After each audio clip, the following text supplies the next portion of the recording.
Welcome, everybody. Thanks for joining us for NBA action on 2K Sports. This is Kevin Harlan with Hall of Famer Doris Burke and Greg Anthony, giving us the rundown from the sideline courtside, David Aldridge. And we've got a moment now to look at the rebounding trend over the last few months for Pascal Siakam. And those are some numbers that he can't be happy about. His rebounding totals have taken a dip over the past few months. He's got to get back to giving the kind of effort on the boards we were seeing from him early. And a look at the starters for the Cavaliers. A lot of length inside. It's Mobley and Allen in the post. A loaded backcourt. It's Garland and Mitchell. And it's Strus in at the three, the small forward. And for Indiana, Halliburton in the backcourt, Nembhard to his side. Siakam is the four, and he'll be next to Turner at the five. And it's Nesmith in at the three. And the Cavaliers start out with the ball. And tonight, we have a couple teams with, Doris, a lot to look forward to. I'll tell you, Kev, plenty of optimism around both of these franchises, whether we're talking players, coaches, even their fans. Everyone is excited about what the future may hold. So for Cleveland, their last game, a win against the Bulls. Mitchell up top, covered by Siakam. Kept alive. Mobley, a screen on Siakam. Mitchell passes to Mobley. Got it. Good job in the low post. Well, Donovan Mitchell excelling at taking what he sees and pick and roll. Mobley against Siakam. Lets it go with a three. It's good. He makes his first shot of the game. You can't just stop when there's a pick set up. Gotta fight over it as a defender. You know exactly what that takes. It takes energy, it takes activity, it takes intensity. Now here's Allen. Coming in off a 12-point game his last outing. Here's Nembhard. Makes it off the glass. Well, you love the activity out there. What a play. This guy is busy on the offensive end. Well, certainly with one of the more unique shots in the NBA, Halliburton gets it done. You know, Kevin, credit to Halliburton and the organizations he's played for, because a lot of them would have changed or tried to rebuild their shot. Halliburton and his organizations knew the shot worked, and he stuck with it. And now he's one of the best shooters at his position. Just one made field goal in 5 tries. Not a good start. And there's the whistle. Illegal screen. And not the most common call you'll see in the NBA, but hard to argue that pick wasn't illegal. It is really difficult to get your feet completely set, to stay completely still. It's almost surprising to me that it isn't called more often. Now, here's Garland. In the game against Chicago, very impressive. Drills it from outside. Boy, if you let Donovan Mitchell get comfortable shooting the basketball, you're in for a tough night. That's an easy catch and shoot. And here's Halliburton, following the three-pointer by Donovan Mitchell. From deep. Halliburton, no good. Hard to figure out how he doesn't knock that one down. No defender in sight. Mitchell passes to Garland. And here is Mobley. Garland surveying the D. Back to Mobley. No good on the triple. And he didn't punish them for the weak coverage there, but they can't count on him to continue missing. And stolen by Mobley. Strus, that's for 2. And it's Halliburton with the rebound. And here's Halliburton. He'll bring it up for the Pacers. They defeated the Wizards in their last game. You don't like to count on points from your reserves, but they had some hot hands coming off the bench. When you get that kind of a complete effort, that's a game you're going to win far more often than not. Shooting 2.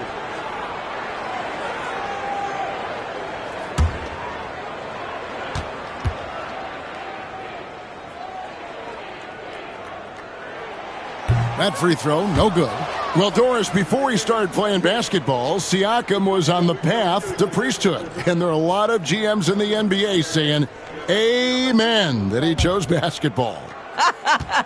Kevin, this young man actually attended a seminary and didn't pick up a basketball until he was 16. But even with that, he's built himself into an all-star and a champion. An incredible journey. I think the value of Pascal Siakam is the skill set on both ends of the floor. He can play multiple positions either end, and he can lift his team in any number of ways. And with an update from the sidelines, let's check in with David Aldridge. Kevin, thanks. Darius Garland, the son of former NBA player Winston Garland, said that he was a sponge growing up listening to his dad. He hung on every word about playing point guard. Darius says, I learned the little things much quicker. He taught me at a young age to change gears to keep defenders off balance. Kevin? And he's doing it. I love the tricks of the trade you just talked about. Thank you so much. And so it's Rick Carlisle here calling timeout. He wants to regroup and go over the strategy.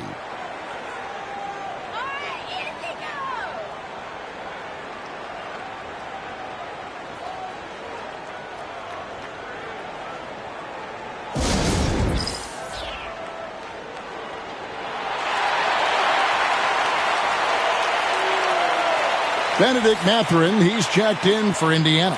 And Cleveland also making a change. Okoro's checked in for Evan Mobley. Here's Nesmith. Scoreless thus far. Outside Mathurin.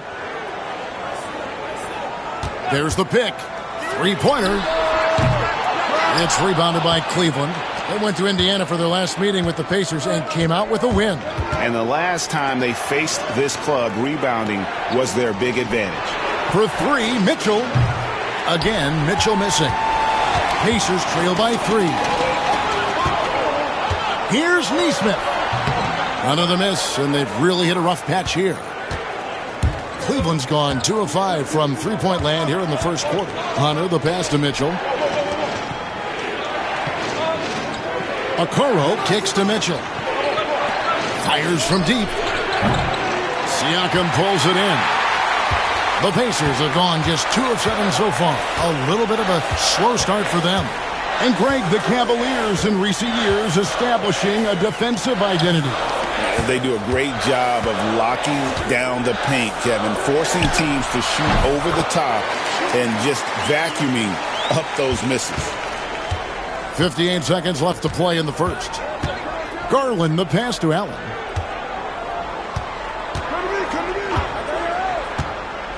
Back to Garland. Shoots over Nembhard. Once again off the mark by Cleveland. Well, that's a blown defensive coverage, but it doesn't matter. He cannot answer the bell. And Mathurin's vertical is remarkable. I love how he goes after it on those plays. And Kenny Atkinson calls timeout. He wants to make some adjustments to the game plan, clearly.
So an entirely new group in now for Indiana. Toppin, he's checked in for Turner. Walker comes in for Pascal Siakam. Halliburton's checked in for Aaron Nesmith. And it's T.J. McConnell in for Andrew Nemhard. Then for the Cavaliers, Mobley, he's checked in for Allen. Green comes in for Mitchell. And it's Ty Jerome in for Garland. The Cavaliers trailing. 29 seconds left here in the first quarter. Okoro kicks to Hunter. Mobley sets the pick for Hunter. Trains it from beyond the arc. Taking back the lead once more. Give these teams credit. Man, they are battling. Neither team willing to give an inch, and neither able to seize the momentum. This has been a fascinating one to watch. Halliburton outside. Sweet little floater. Boy, that's beautiful touch on the floater. And let's remember, not everyone has that shot in their arsenal. It's a tie game in Indiana. Let's take a quick break now, and then it's on to the second quarter after this.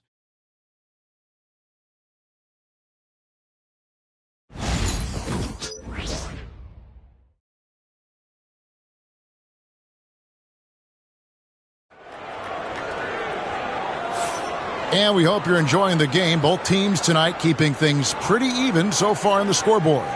Let's quickly break down the game we've seen from the Pacers so far, guys. Guys, I love their defense in that first period. They were in position and just challenging shots. Well, I think they combined great intelligence with great effort, and you can see the results.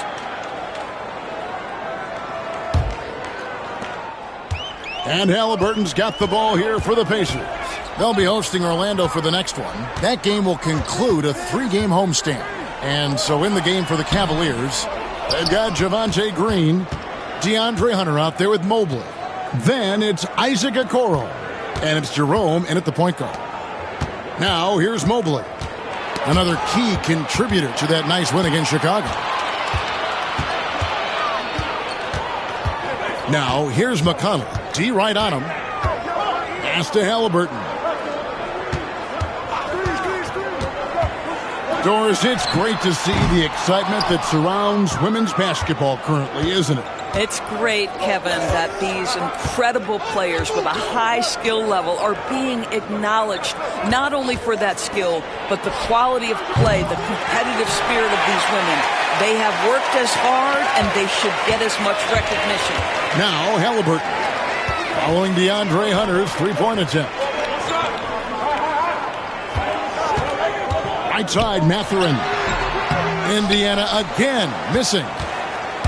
The Cavaliers shooting around 24%. Not a good showing here. Here's Mobley. Buries it down low. And the Cavaliers lead by 2. Man, that is a big-time tough finish. Evan Mobley doesn't back down. Toppin finds Halliburton. And it's off from three-point range. Second quarter of basketball, just over a minute and a half played so far. Okoro passes to Hunter. Misses from close range. Well, we love his ability to attack the rim. He just loses a little bit of focus and misses the chippy. And McConnell gets it to go. McConnell's got the game tied up here for the Pacers. Boy, the passing of Tyrese Halliburton. You've got to love to play with this guy. And Tyrese Halliburton, one of the best offensive players in the league, Doris. He's so fun to watch. Kev, this young man is special, and not only because of the flair and the skill as a passer, the shot-making ability.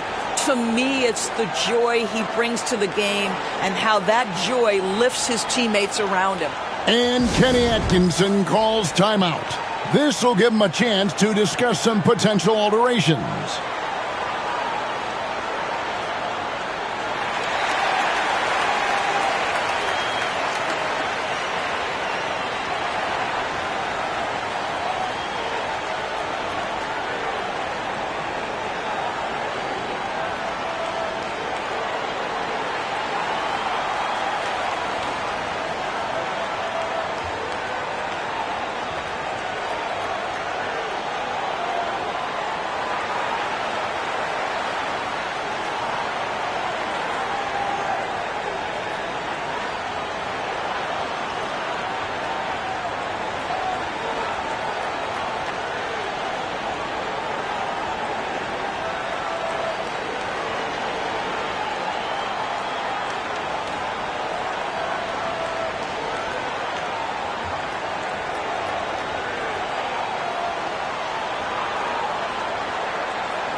Some changes for Indiana.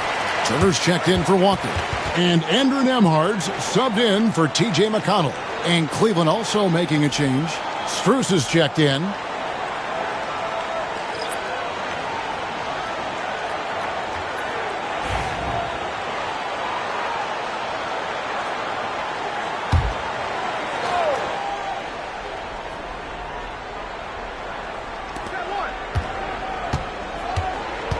Here's Jerome. He had an 18-point outing in their last game against Chicago. And Hunter, here we go. He makes that one drop, only a second and 5 tries. With a number of moves and shots to choose from, Hunter is scary. Nice bucket there. Let's check in with David Aldridge for an injury update on Darius Garland. David. Well, guys, I was able to catch up with Cleveland's head athletic trainer.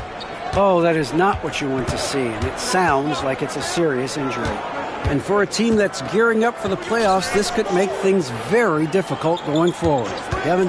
Thank you, David. Guys, the only thing you can wish for is that the prognosis isn't quite as bad as they're making it out to be.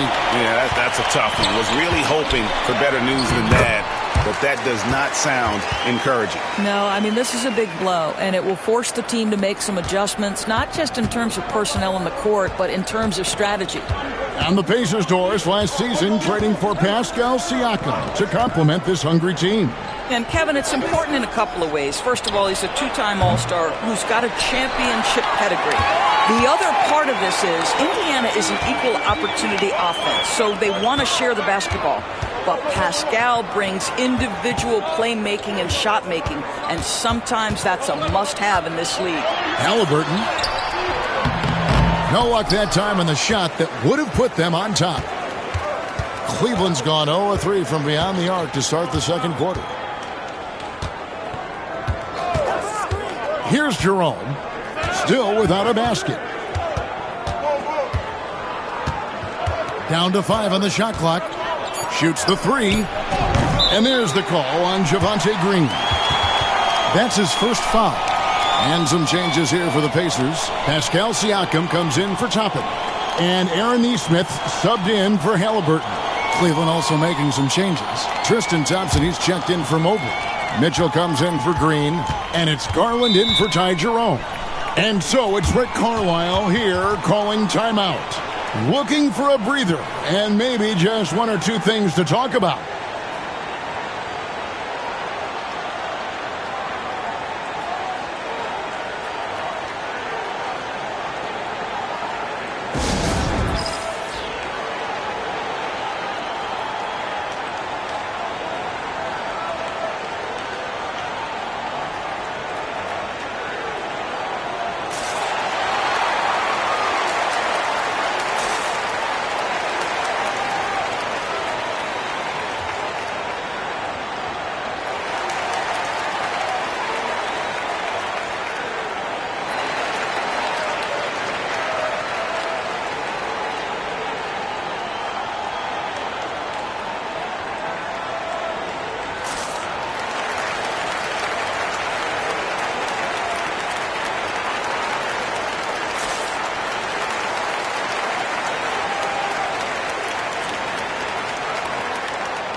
And the Cavaliers making a change here.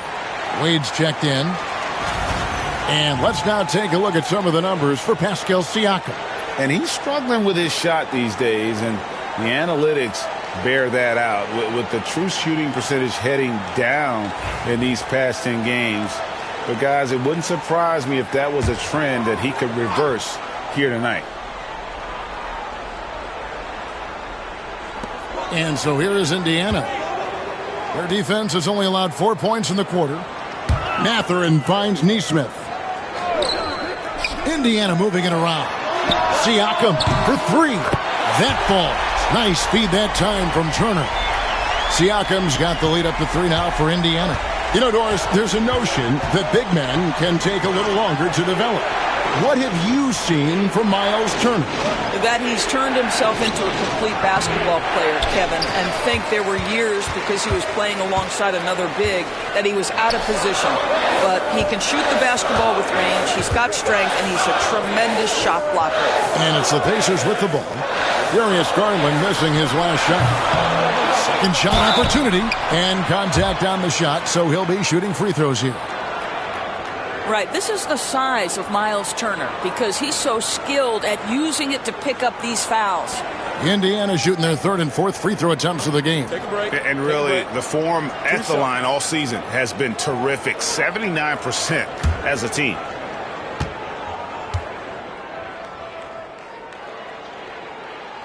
The first free throw is good. Well, Miles Turner understands how to use his size and length. Doesn't matter if he's blocking shots or going for his high release point jump shot. Allen's checked in for the Cavaliers. Evan Mobley comes in for Hunter.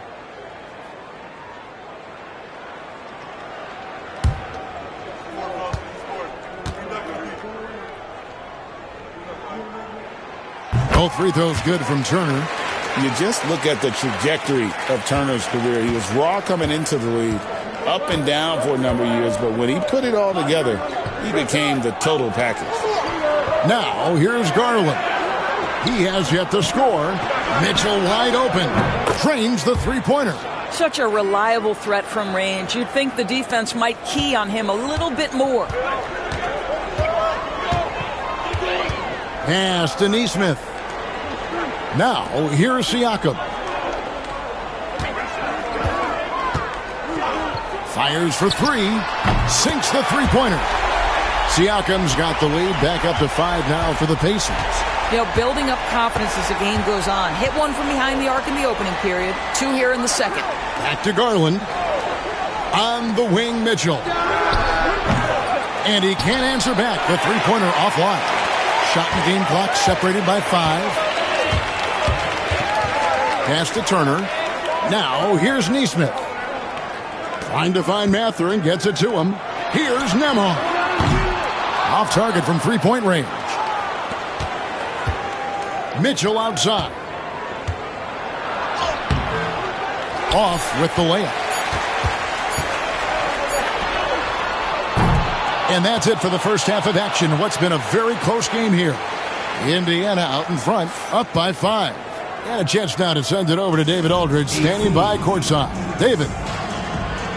Thanks, Kevin. Rick, what's your analysis of how your defense has done so far?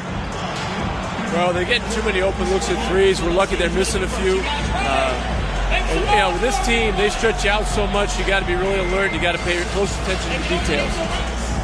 Rick, thanks for your time. Back to you, Kevin. All right, Dave, thank you. And time now for the halftime break with the third quarter soon to follow right here on 2K Sports.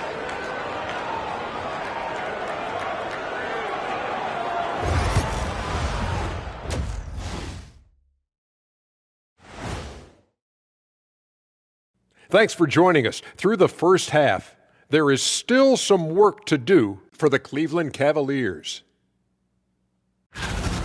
Well, their offensive execution has been bad, Ernie. Bad. They're not running the sets.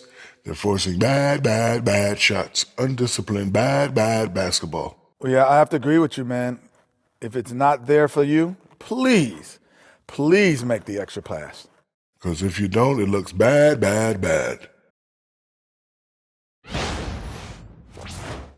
Now let's take a look and see how some other games are going, already in progress.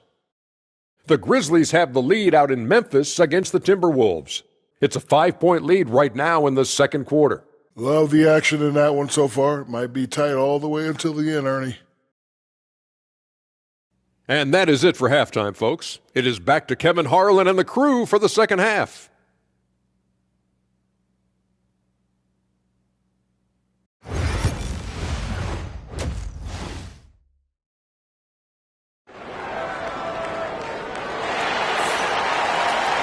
And we're halfway through this one. Plenty of basketball left in a game that's been fairly even so far.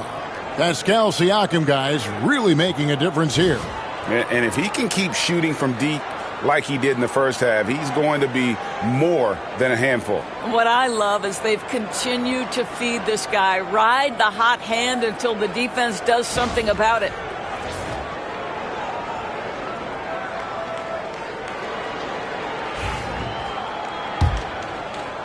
So it's the Pacers now. 5-point lead, the biggest of the game. And when you think back to that Sabonis-Halliburton trade, Doris, it really worked out for both teams. It's rare, Kevin, that you can talk about a, quote, win-win for both sides. Most trades are a little bit harder to evaluate because they involve more moving pieces. This was a straight-up one-to-one swap of young stars and positional fits for each side. Siakam is the 4, and he'll be next to Turner at the 5. Halliburton in the backcourt, Nembhard to his side. And it's Nesmith in at the small forward. So that's the group out there for Indiana. And this is his first trip to the line tonight. And, you know, guys, he had a big game at the free throw line in their last outing.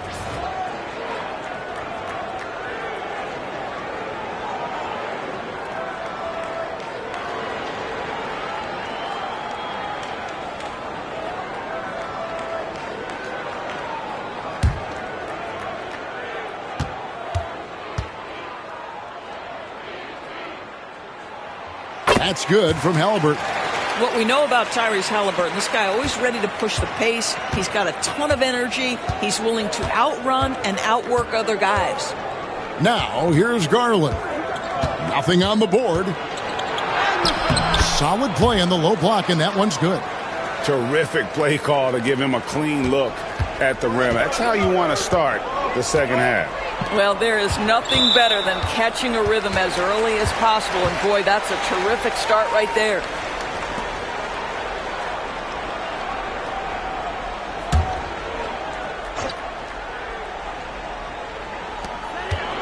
About 1 minute played here in the second half. Yeah, this guy has got big-time Defensive Player of the Year written all over him. Evan Mobley, so good defensively. All right, time now to pick it up. You're 1 for 4, and you certainly don't want to give your opponent momentum. Unselfishness can be infectious. Terrific teamwork. Indiana leading by 4. Nembhard, the pass to Halliburton. Right around a minute and a half played here in the third quarter. 2 points. That one goes. Halliburton's got 7 points. Tyrese Halliburton has an array of moves offensively. Off the deck, yes, sir. And last season, Max Strus hit that ridiculous 59-footer. Remember that, Doris? That was to beat the Mavericks. How could we forget that shot, Kevin? It was the second longest game-winning buzzer beater in league history. And what gets overlooked, Strus was 5 for 5 from deep in the last few minutes of that game.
With 1 game to go, let's take a look at how the final seeding will look in the East.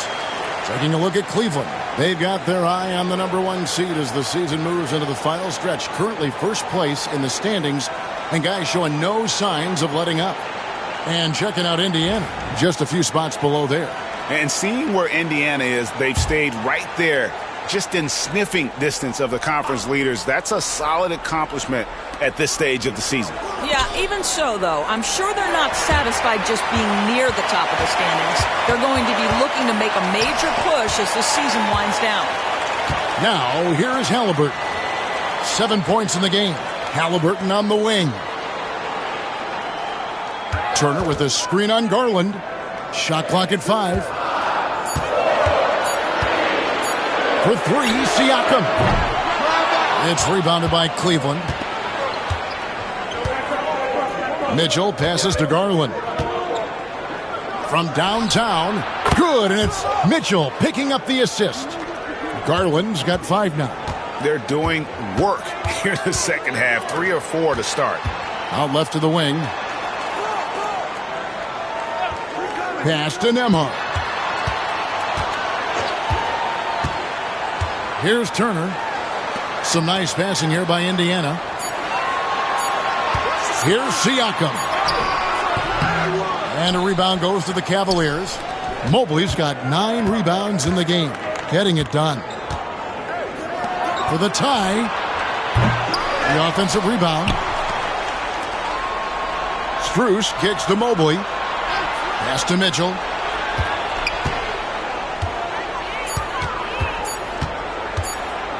Shoots over Nembhard. That's in, and the Pacer lead is cut down to 1 on the bucket for Mitchell. One of the real streak scorers in the game. Donovan Mitchell is heated up and percolating. Here's Siakam, covered by Mobley. Siakam's shot is off. I'll tell you, it has not been this guy's best night, but the teammates have been there to pick up the slack. Love it. Goes straight through the defender for the dunk. Draws the foul. He'll go to the line. It's going to be on Miles Turner. Do you not love that by any means necessary attitude from Jared Allen, able to finish through the contact?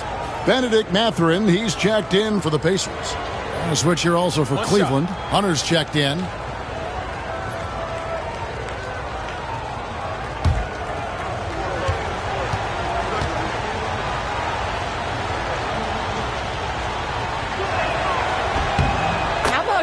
Allen showing unequivocally he is an all-star caliber big man. Boy, with his size and athleticism and length, he has proven he can make an impact on both ends. Here's Mathurin. 6 points for him. They need this, and the Pacers can't get it to go. And so Garland will bring it up for the Cavaliers. Since halftime, they've only allowed 5 points. Pass to Mitchell. Now Allen. Outside Garland. Hunter for 3. Pascal Siakam grabs the miss. Siakam's got his 4th rebound in this one. Greg, in January 2024, Pascal Siakam was traded out of Toronto. And he came into the league an older player from a mid-major school. The Raptors did a lot to help Siakam, turning him into an all-NBA caliber player. The Cavaliers have gone 5 of 9 on field goal attempts since halftime. Here's Allen. And foul on the shot. He'll shoot 2 at the free throw line. It's going to be on Miles Turner. Well, this is exactly the kind of position you want Jared Allen shooting from, right? He gets excellent position, makes defenders nervous this close. Good job drawing that foul.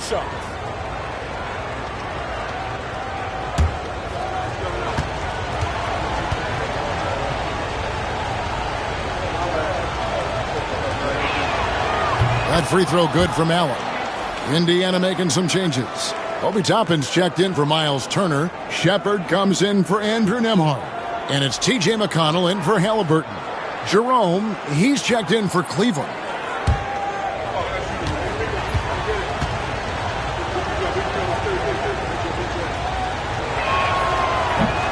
And good on the second, so he makes them both. 1:19 left to play in the third. And Rick Carlisle decides to call timeout.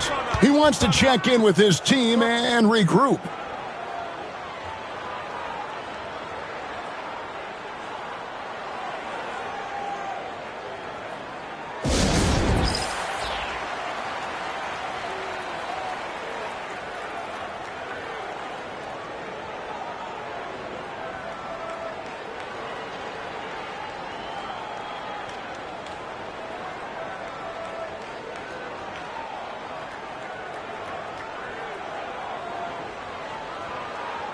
Okoro's checked in for the Cavaliers.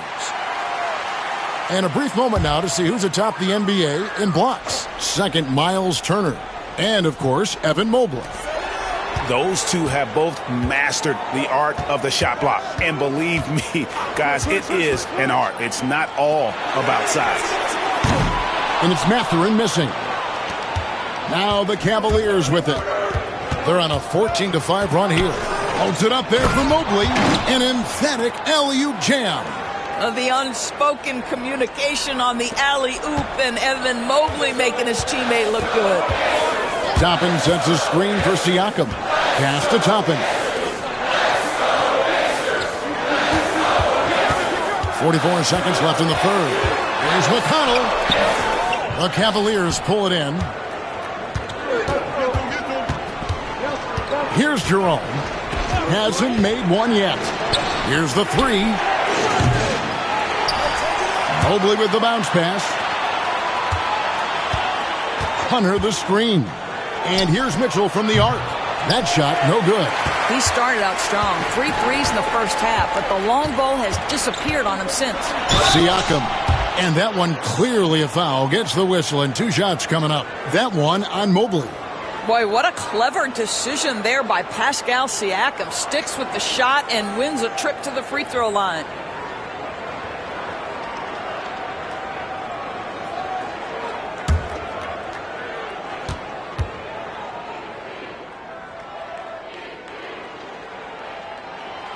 That free throw missing. I think what's probably surprised me the most about Pascal Siakam is how prepared he is to be the primary scorer for an excellent team in the NBA. This guy has shown no hesitation.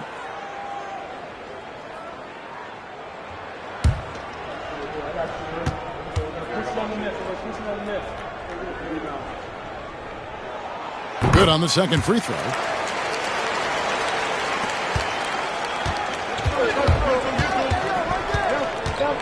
Hunter against Toppin. 2 on the clock. And again, it's Cleveland. The third quarter comes to a close. Cavaliers on top as they wrap up the third quarter with a huge surge, an 18-6 run. And we're just moments away from the start of the fourth quarter. Stay with us.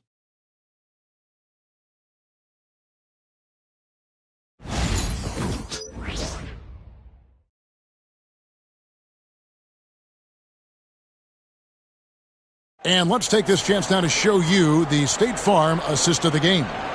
And I'm glad this was the pick because I love this pass. Such a great dish. That's what I call court vision. Well, making the game easy for your teammates. All about putting them in a position to score. That's pretty. Well, this has been a great contest so far, and I imagine the fourth quarter could have even more action in store for us. So on the floor for Cleveland, they've got Max Strus. He's out there with Hunter. And it's Jerome in at the 2.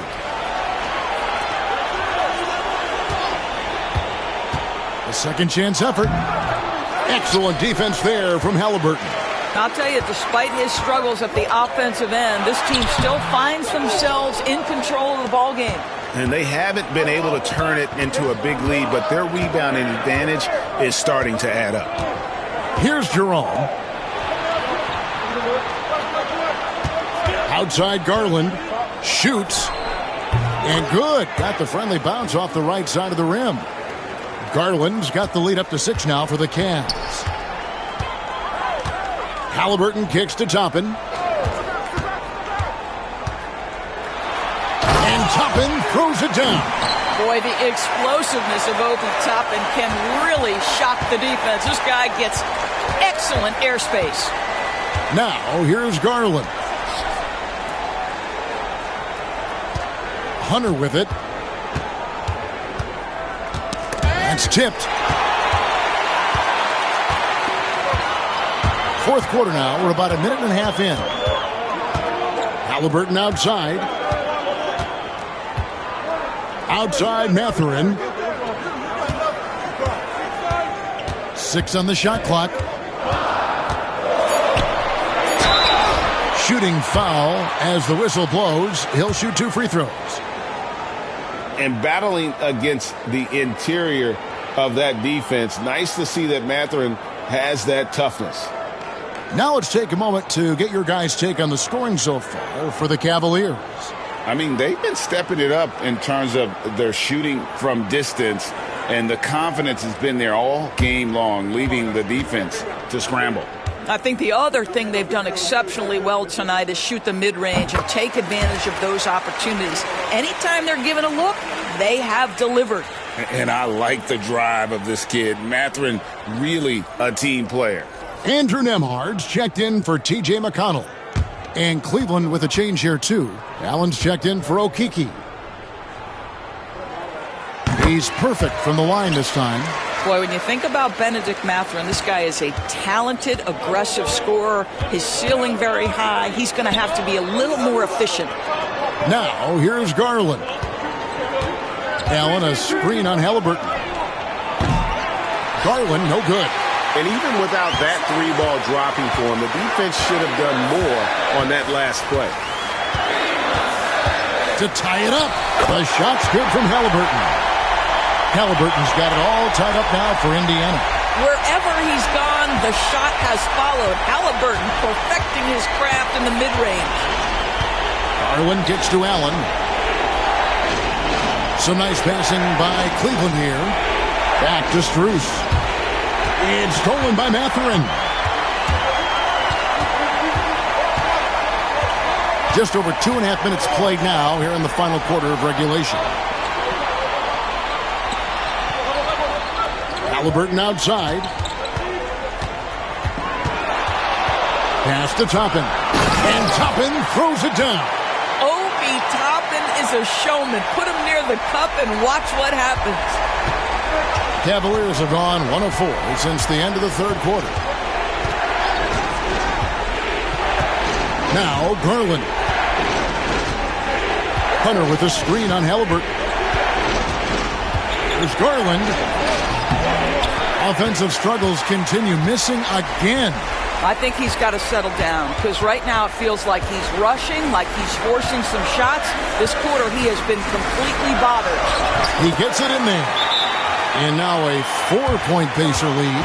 Halliburton has the kind of personality that keeps him steady in big-time moments. How about that? Unfazed. And Kenny Atkinson calls timeout here. He's not taking any chances and wants to huddle him up right away. And some changes here for the Pacers. Miles Turner, he's checked in for Toppin. Pascal Siakam comes in for Walker. And it's Nesmith in for Benedict Mathurin. Then for the Cavaliers, Mobley comes in for DeAndre Hunter. And Donovan Mitchell subbed in for Ty Jerome. And let's head over to the sideline and catch up with David Aldridge. Kevin, during that last break, I heard Kenny Atkinson talking with his team. He begged them, don't give up. He told his guys 1 possession at a time. Let's go out there and do what we talked about. That's how we get back into this one. Back to you guys. Thanks so much, David. The Cavaliers trail by 4. Now, here's Mitchell. Pass to Garland. Oh, and they get in the way of the alley-oop. Not to be. Good play defensively. Here's Nemhard. And here is Nesmith. Defended by Strus. Nemhard with it. Just 5 to shoot. The 3 buries the long-range jumper. And the Pacers lead by 7. What a beautiful stroke from range. Defensively, you've got to try to take him out of his comfort zone. Mitchell passes to Strus.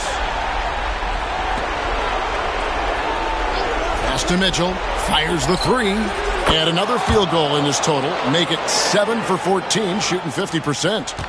A guy many call a walking bucket, and Donovan Mitchell knows how to find those needed points. Outside for Halliburton. Evan Mobley with the rebound. Cleveland's gone 1 of 2 from three-point range here in the fourth. Strus passes to Garland. Trying to find Strus, and he gets it to him. And it's Mitchell missing. And so it's Indiana with it. They've allowed just 7 points here in the fourth quarter.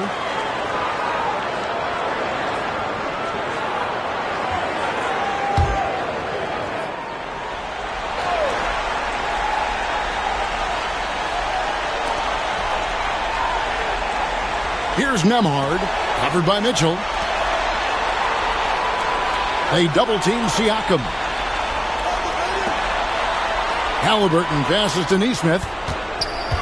To the inside. It's Nemhard on the wing. A three-pointer off the mark. Timeout called, Cleveland.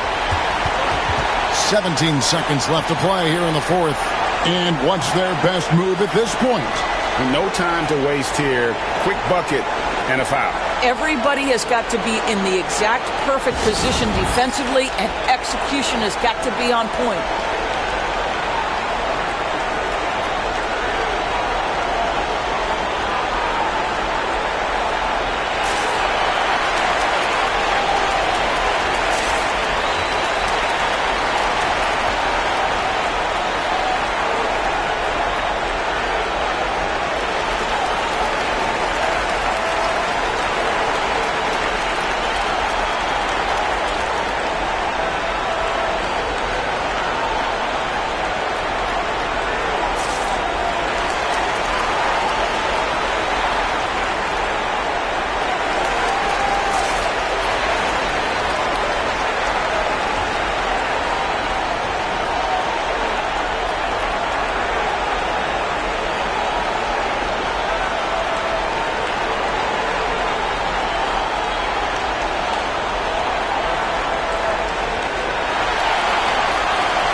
This is a big possession. You've got to play smart down the stretch. Offensive rebound. Here's Mobley. It counts. And what a sensational bucket to bring them within one.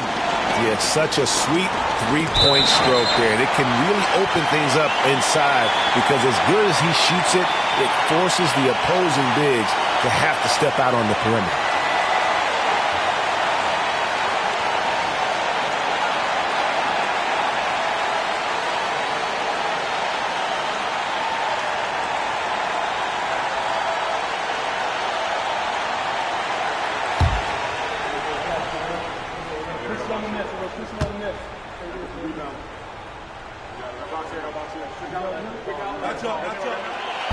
It's the first, and that will put them up by 2.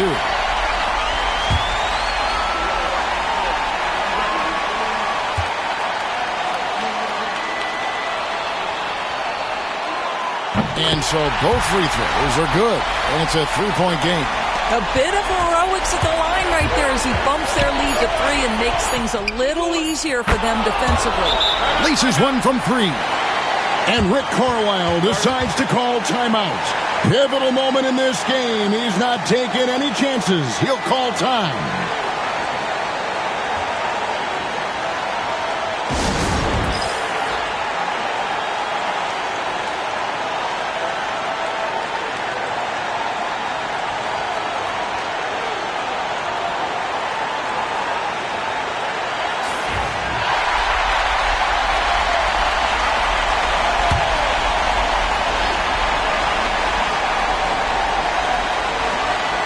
They could win it.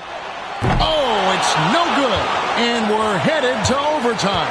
And that's going to do it for regulation. So we are headed to overtime. Live from Cambridge Fieldhouse, you're watching 2K Sports.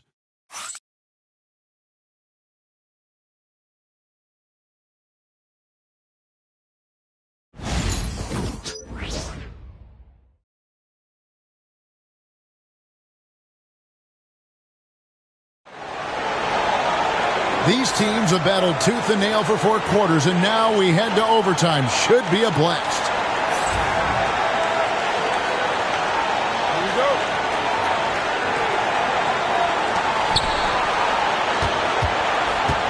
The forward spots with Nesmith and Siakam. Halliburton in the backcourt. Nemhard to his side. And it's Turner in at the 5. Now here's Mobley. Back to Mitchell. Shot clock at 6 to take the lead.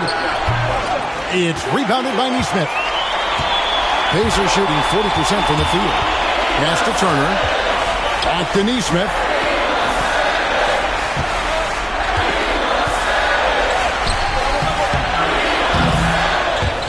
The Cavaliers pull it in.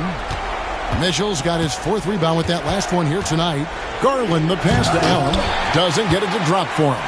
And the timing just not there on that attempted alley-oop. Just a missed connection, and it happens. I'm sure they will go back to it if given the opportunity. Mobley against Siakam. Doesn't go for him. Good D by Mobley. Now Cleveland shooting at 36%. They really seem out of sync offensively. One of the things about Donovan Mitchell's game that I love is he's got elite athleticism. There is speed, there's burst, and there's physical strength. This guy is very capable offensively.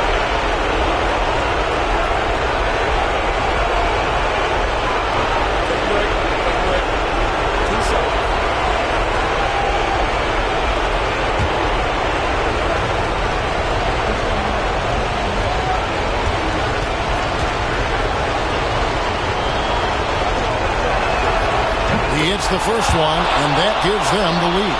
Donovan Mitchell, just such a relentless scorer, and that high energy he brings is always a huge catalyst for whatever team he plays for.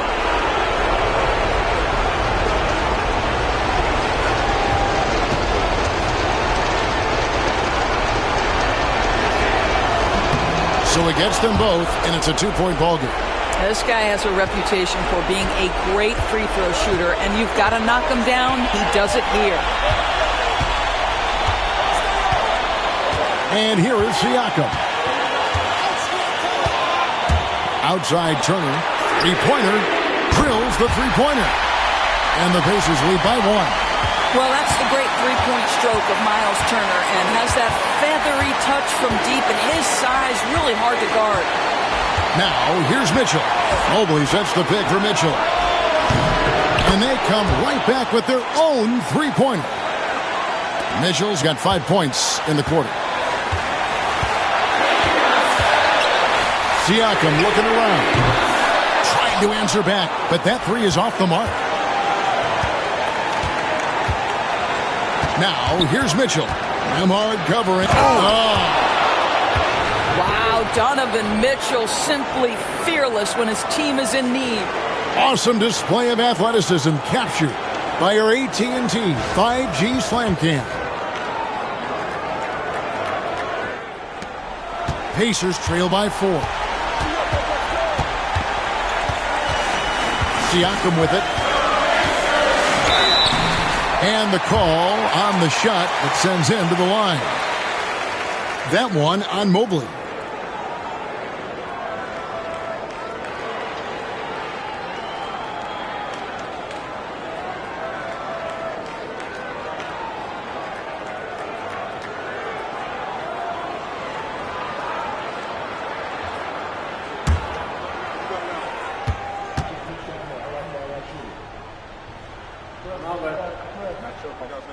He drops the first one, and that narrows the lead down to just 3.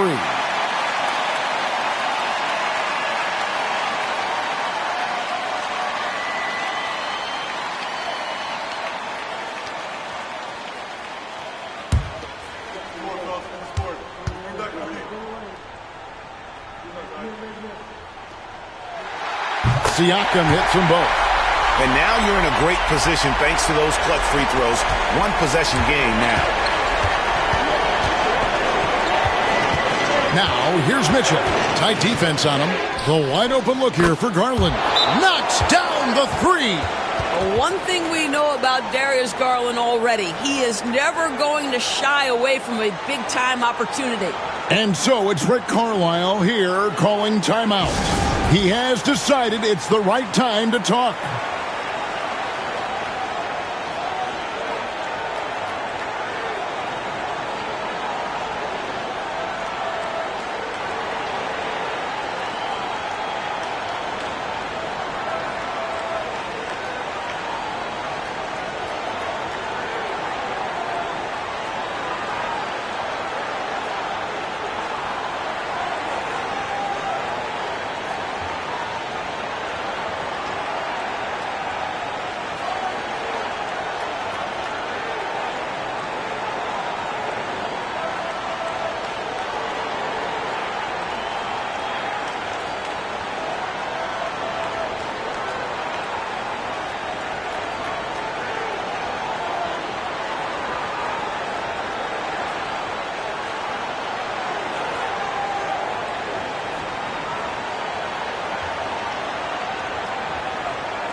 Nembhard finds Siakam. Halliburton with it. Puts up a three. Good! And he has brought them to within 2 points. So much riding on that shot. What a bucket. I'll tell you, that changes things, doesn't it? Good job, young fella. What a game. They'll be trying to take as much time off the clock as they can. Exactly. Expect to see longer possessions from this point on. And so it's Rick Carlisle here calling timeout. This is a huge moment, folks, in this game. And he wants to be prepared. In terms of strategy here, any thoughts? And they've got plenty of time to get a basket. Well, they've got to be aggressive, guys, because the defense doesn't want to foul here.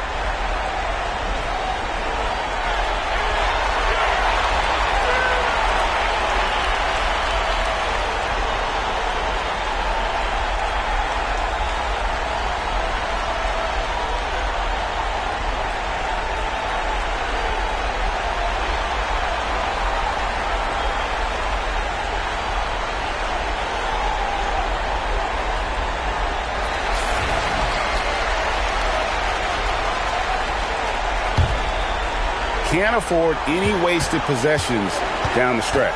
I'll tell you, they'd better come up with some points on every possession from now on. He's such a clutch shooter. This guy lives for these kinds of moments and delivers. And Kenny Atkinson calls timeout.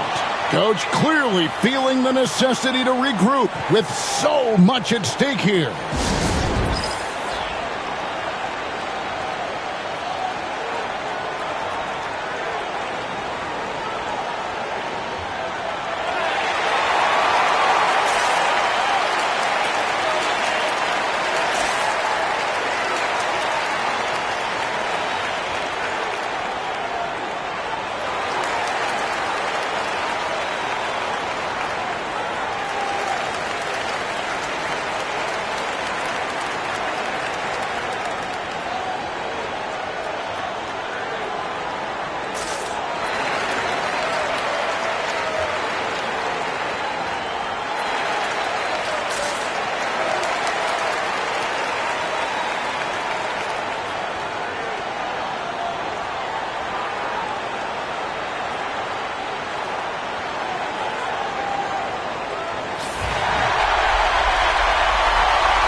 Mitchell outside.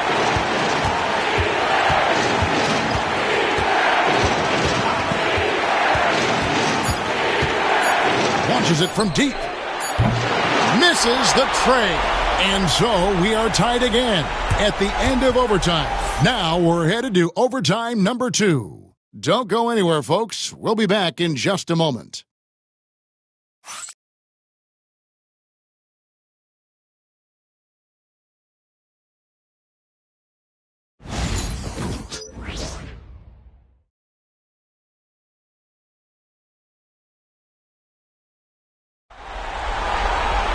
And as we play on into another overtime, you know these teams must be wearing down. It's become a battle of attrition. Here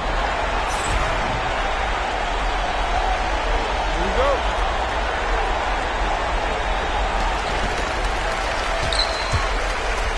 Now Halliburton. Siakam outside. Siakam sets a screen for Halliburton. From outside, off the mark. And you could tell he thought that triple was going to fall. Outside Garland. Allen, a screen on Halliburton. There's Garland. Excellent defense there from Halliburton. And Siakam has got the ball here for Indiana. Here's Nembhard. Connects on the 9-footer. And the Pacers lead by 2. And for the Cavaliers, their shooting struggle is apparent. 37% from the field. Mitchell outside. The Cavaliers again can't hit. The Pacers shooting about 42% so far. Halliburton feeling it out a bit. On the strike. Jared Allen grabs the miss. Allen's got rebound number 9 now. What an effort here tonight. Mitchell dishes to Mobley. Cleveland moving the ball around. And there is a whistle. That goes on Andrew Nembhard. That's foul number 2 for him. And the Cavaliers with possession here. It's Strus on the wing. Clock at 6. The 3 from Garland. Buries it from three-point range. Garland's got 6 here in this quarter. How about Darius Garland? He's young, but he is fearless, folks. Here's Siakam. Mobley with the rebound. Cavaliers leading. To the paint. Here's Allen. And it's Allen slamming it down. And look at how ready Allen was to fight for it. He's willing to go to battle for his team. Pass to Siakam. That shot off. Good D by Mobley. Here's Mitchell. Yes! Donovan Mitchell cooking right now. Things look easy on the offensive end. And so it's Rick Carlisle here calling timeout. The magnitude at this juncture in the game clearly warranting a timeout.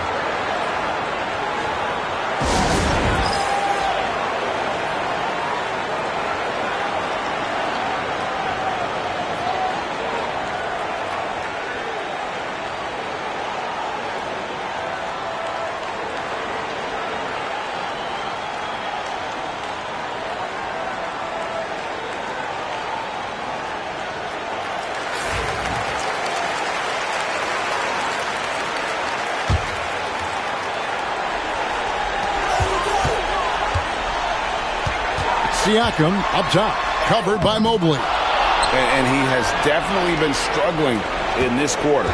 And you know what? They keep calling his number, and they're simply trying to get him out of this funk. Now, here's Mitchell. It's Allen on the wing. Pass to Garland. Garland is doubled. Just 5 on the clock. Mobley misses. And looking for a very quick shot here. You've got to run a play that's a quick strike. You've got to immediately foul after that. Halliburton up top, guarded by Garland. It's in! Fearless move by Tyrese Halliburton. The game is complete and the mind is ready. And now they decide to foul intentionally. And you know what? Smart foul. You got to try and extend the game.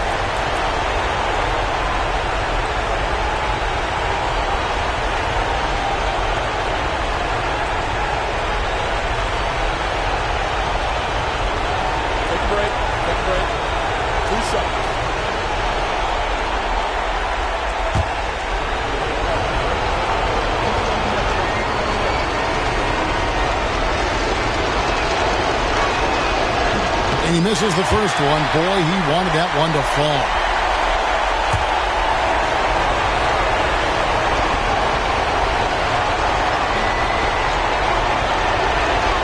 And he ends up making the second, and that gives them a 4-point cushion.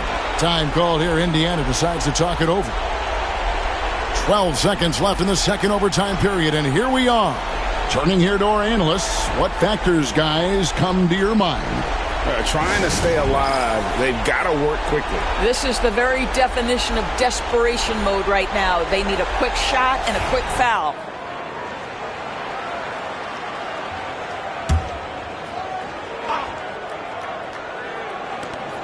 A 3 off the inbound. It's rebounded by Cleveland. And they stop the clock as soon as they can with the intentional foul. You have to foul, but I'm sure they would have liked to foul someone different.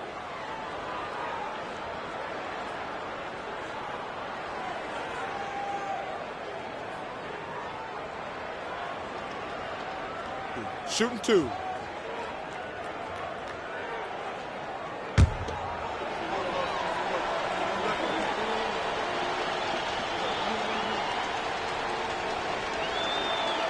Good on the first, and that puts them up by 5.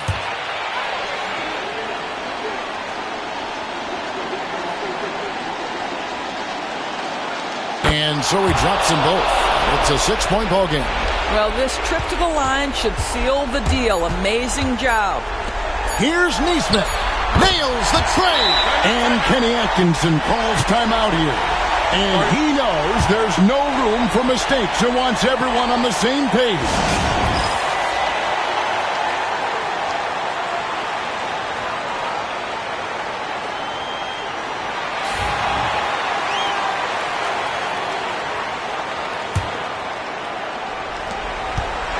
So it's a narrow win for the Cavaliers, pulling it out. A double overtime game can really take its toll on the players, and after this one, the officials, the fans, everyone's going to have to take a needed rest.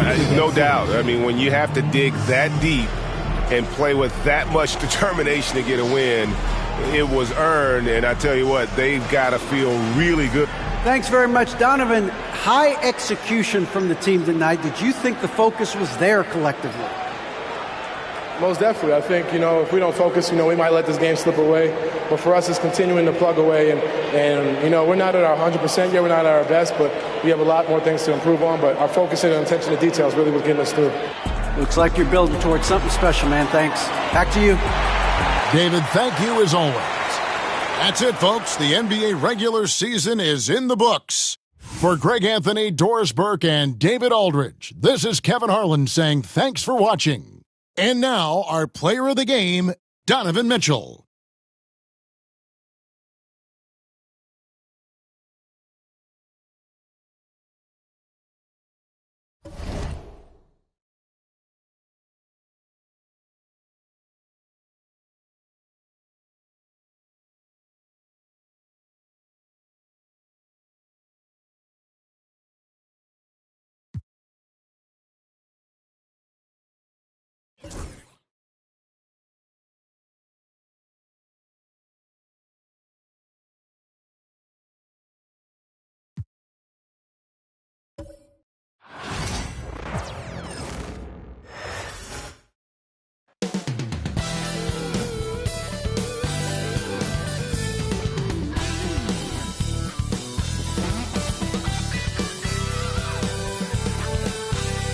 It's the NBA on 2K Sports. This is Brian Anderson, Stan Van Gundy, and Grant Hill here with me. And in a few moments, we'll hear from our reporter, Allie LaForce. And while we have a second, let's take a quick peek at the rebounding numbers for Isaiah Stewart. Unfortunately, we've seen his ability as a rebounder take a back seat these past few seasons. And I'd like to see him refocus on that element of his game. You can never have enough rebounds, in my opinion. And now the opening lineup for New York. Josh Hart is out there with OG Anunoby. Then it's Mikal Bridges. Then there's Jalen Brunson. And it's Towns in at the 5. And for the Pistons, Thompson and Harris are the 3 and the 4. Cunningham is out there with Tim Hardaway. And it's Duren in at the pivot spot, manning the middle. Last regular season game for both teams, Stan. Pretty high stakes here. Yeah, it's as close to a playoff game as you can have in the regular season. Expect a great atmosphere here tonight. Both teams have a lot to play for. Now here's Brunson. And it's all from three-point range. Hardaway, the pass to Cunningham. Duren with a screen on Brunson. Duren in the high post. Pass to Hardaway. Clock at 6. Anunoby against Thompson. The Knicks pull it in. A tough loss coming against Boston in their last game. And that was a game we assumed they would win. Now, they certainly had a chance to win it, but let it get away from them there at the end. So it'll be 2 free throws. He was fouled in the act of shooting. And you have to avoid getting too physical with Brunson because he'll get these calls. New York shooting their first free throws of the game on this trip to the line.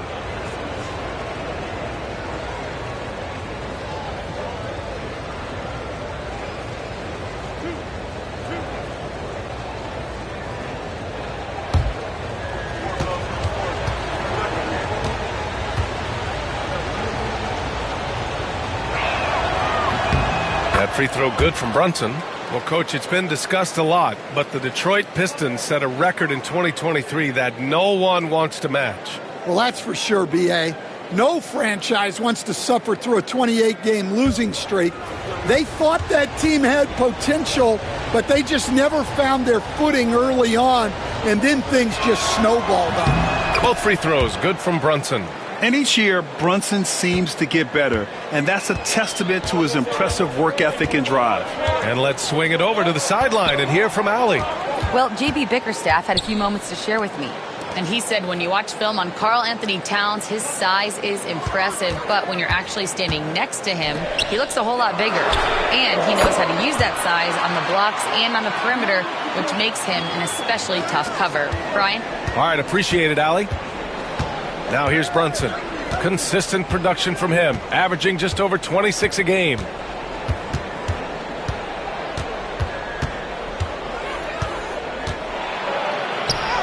Drops in the layup for two. Brunson doesn't fear going in amongst the trees. Remarkable poise there inside. Cunningham against Brunson. Hardaway with a screen on Brunson. Here's Cunningham. A great score, averaging almost 26 a game. And he gets it to go off the front iron. Not an easy shot at all. Cunningham seems to have it early on in his NBA career. Towns a screen on Cunningham. Brunson against Cunningham. Brunson misses. Oh, this is exactly the kind of opportunity you don't want to waste. Cunningham looking it over. Hardaway on the wing. He's guarded by Bridges.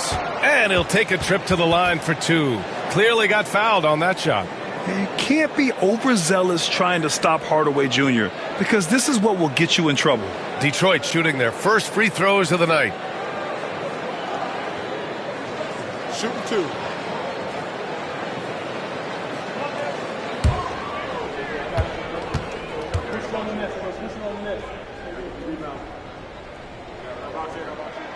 And he drops the first.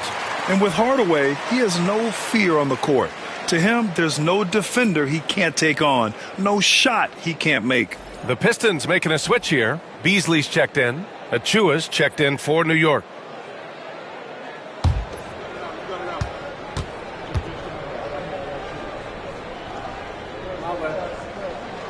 Hardaway hits them both.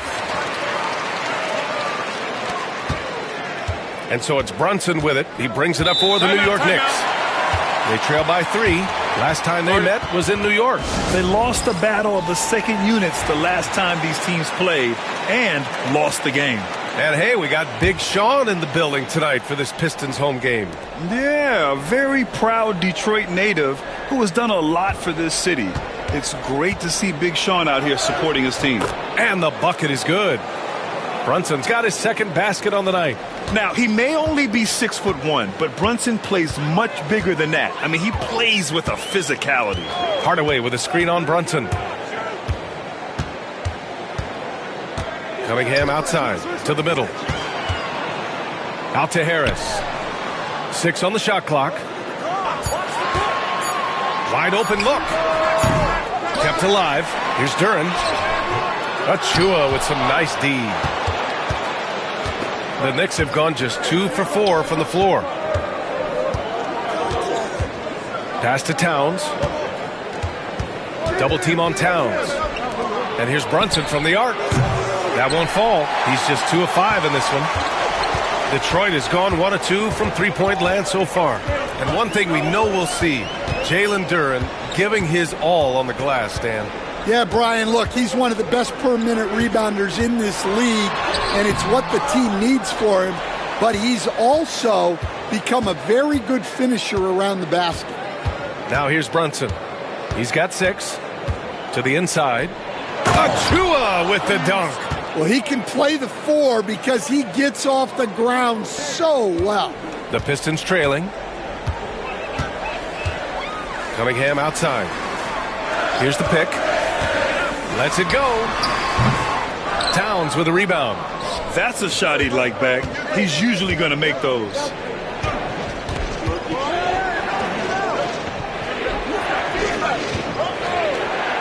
Now here's Brunson. Achua with a screen on Cunningham. Nice move. And Brunson with the lay-in. Brunson's got 8 points. Just owning the painted area. If it's working, no need to change. Cunningham finds Harris. It's Beasley on the wing. He's guarded by Bridges. And again, no good by Detroit. And he probably thought he was going to bury that one. Hart passes to Bridges. 43 seconds left in the opening quarter. Pass to Towns. Duren with a rebound. I love how they've attacked the boards here in the first quarter. Trying to find a spark here.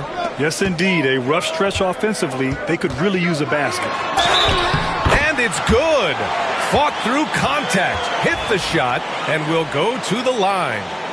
And some changes here for Detroit. Stewart, he's checked in for Harris. Thompson comes in for Hardaway.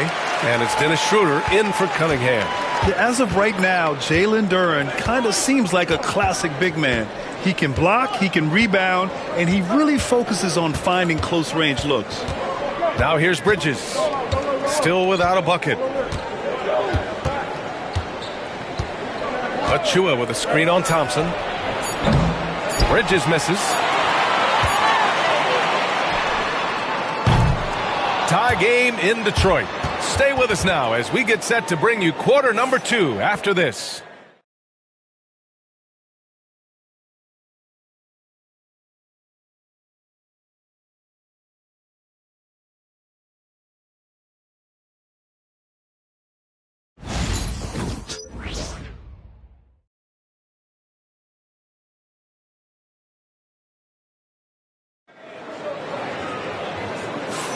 And some good action in the books as we get back to a game that's been pretty close so far here.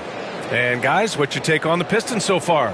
Attacking relentlessly, drawing fouls. They won that first quarter at the stripe. All right, and now you want to see them sustain this relentlessness for the entire game because it's clearly paying off. On the floor for New York, we've got Mikal Bridges. Miles McBride is out there with Cameron Payne. Then there's Mitchell Robinson. And it's Achua in at the 4 spot. Here's Payne. Another shot. The rebound by Stewart. And here are the Pistons. This game coming after the loss versus the Kings. In this league, you have to stay active at both ends of the floor. I thought their lackluster defense was the difference in the game. Yeah, poor communication at the defensive end.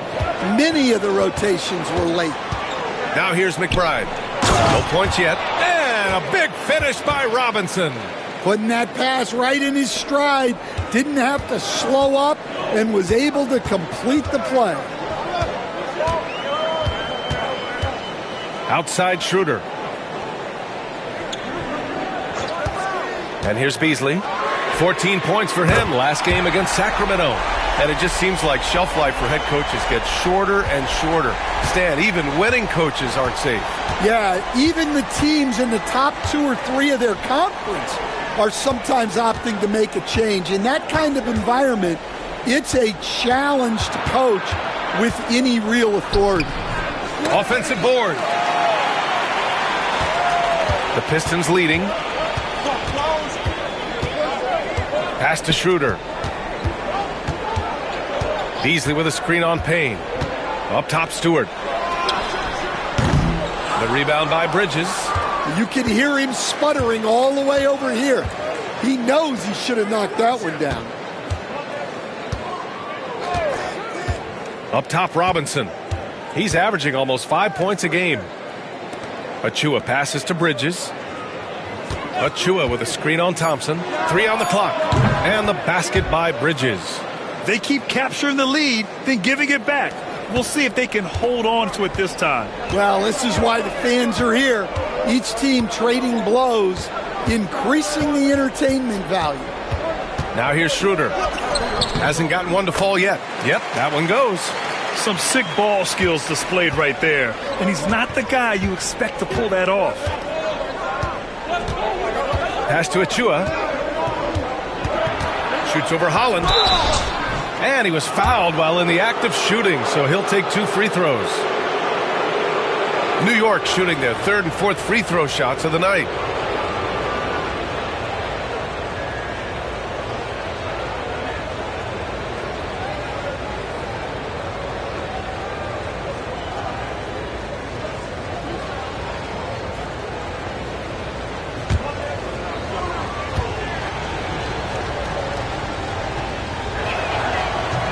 That free throw no good. Tobias Harris checked in for the Pistons. Cade Cunningham comes in for Thompson.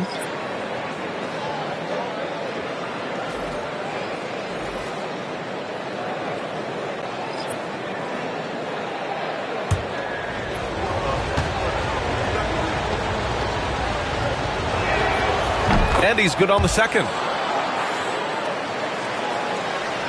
Second quarter play, almost 3 minutes gone here. Schroeder with it. A dependable player on offense, giving them over 13 a game. Stewart, a screen on Bridges. And it's Cunningham missing. And here's Bridges. He'll bring it up for the New York Knicks. The rebound by Detroit. Stolen by Anunoby. And here we go, the Knicks in transition. Bridges finds Brunson. Anunoby with it. Bridges outside. Pass to Achua. Launches a three. Knocks down the triple. Achua's got 4 points now in the quarter. Well, hey, you give him some daylight, he can knock it down. Pistons trail by 4. And make no mistake, Cade Cunningham is the engine of this team, Grant. Man, his vision and playmaking are crucial to the offense. Coach trusts him to make the right reads and set up his teammates. He has cut down on mistakes and is rounding into an elite point guard. New York has gone 2 for 2 from the arc here in the second. Back to Brunson.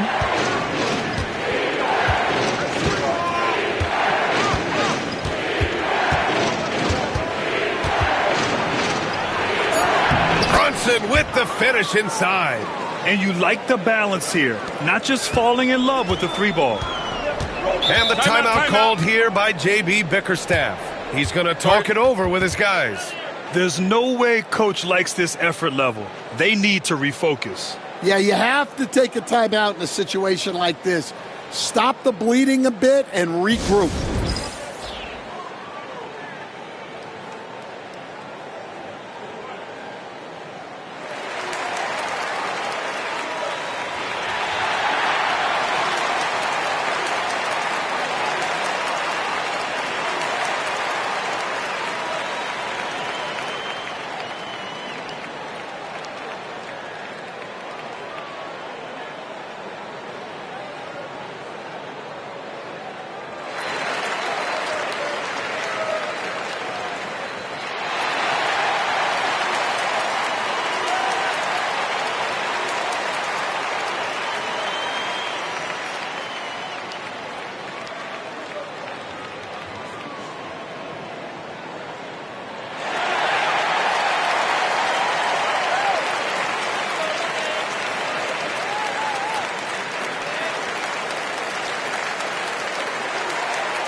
And some changes here for Detroit.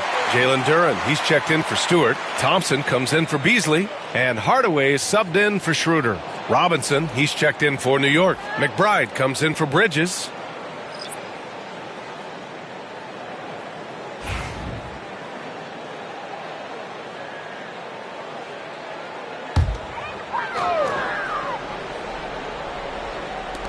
A minute 53 left in the half. Thompson outside.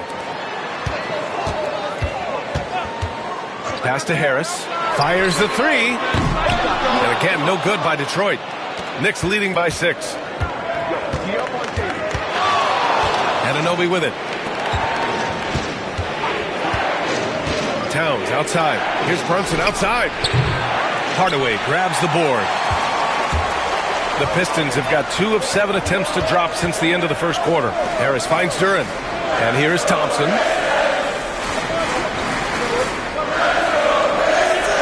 They set the pick. They still need this. And that won't fall for him. He's 0 for 2. For New York, they've gotten 4 of their first 9 shots to go here in the second. Detroit has gone 1 for 3 from downtown here in the second. There's 53 seconds left to play in the first half. Puts it up from 17, and he gets it to go, hitting off the back of the rim. Cunningham's got his second bucket on the night. Cunningham is so skilled working the pick and roll. That time the play was for himself to score. Towns taking his time here. Here's Brunson. Rebounded by the Pistons. 4 seconds separating the shot and game clocks. Here's Harris. That's no good. He's 0 for 4. He just couldn't finish the job that time. And too bad, because it was a nice look. Here's Brunson. It's Brunson. Work it inside. And, man, you got to appreciate how efficient Brunson is. I mean, he takes and makes high percentage shots. Here's Cunningham. Up and in on the layup. Cunningham's got 6. Yeah, so skilled offensively. Getting the ball in his hands is generally a good idea. And a pretty tightly contested game here as we end the first half. New York out in front, up by 4. All right, now let's check in with Allie LaForce. Allie, what do you have? Thanks so much. I'm here with Coach Tom Thibodeau. And, Tom, what's it going to take down the stretch to win this ball game? I think just tough defense, take good shots, not turn the ball over, play smart. Back to the basics. Thanks, Coach. Okay, Allie, appreciate it. And, folks, we'll be back after halftime to begin the third quarter.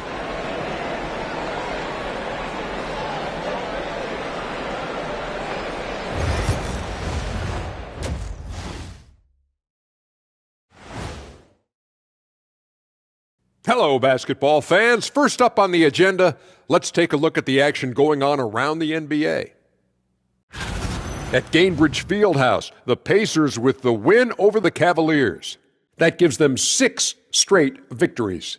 Quality game. Tremendous effort on both sides. Let's move on, shall we? To that first half we just watched, guys.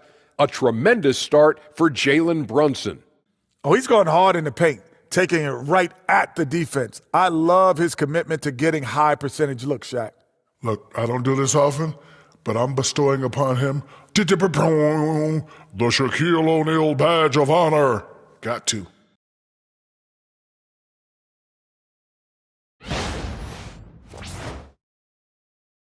Glad you could join us. Brian Anderson and crew are ready to take it away for the start of the third quarter.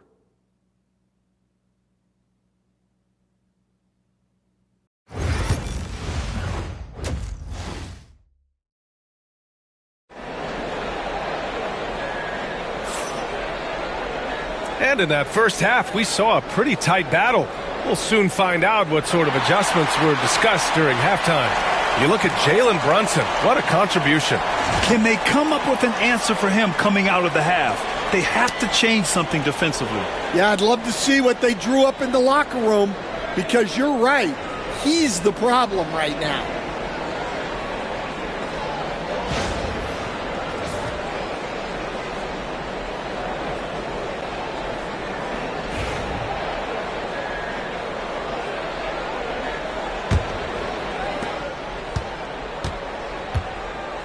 Down low, it's going to be Harris and Duran. Cunningham is out there with Tim Hardaway. And it's Thompson in at the 3. That's the 5 on the floor for the Pistons. Ooh, Brunson, the sweet lefty stroke. This defense just can't stay connected to shooters. And so Cunningham will bring it up for Detroit. 7-point differential. Pass to Harris. Beyond the arc. The Knicks with the rebound. Towns has got rebound number 7 tonight. Let's go now to the sideline and catch up with Allie LaForce. Jalen Brunson's craft sets him apart. He said, quote, "I've always played with my instincts and tried to see the game a couple plays ahead. As I've gotten older, that part of my game has gotten wiser and better, but I'm still learning."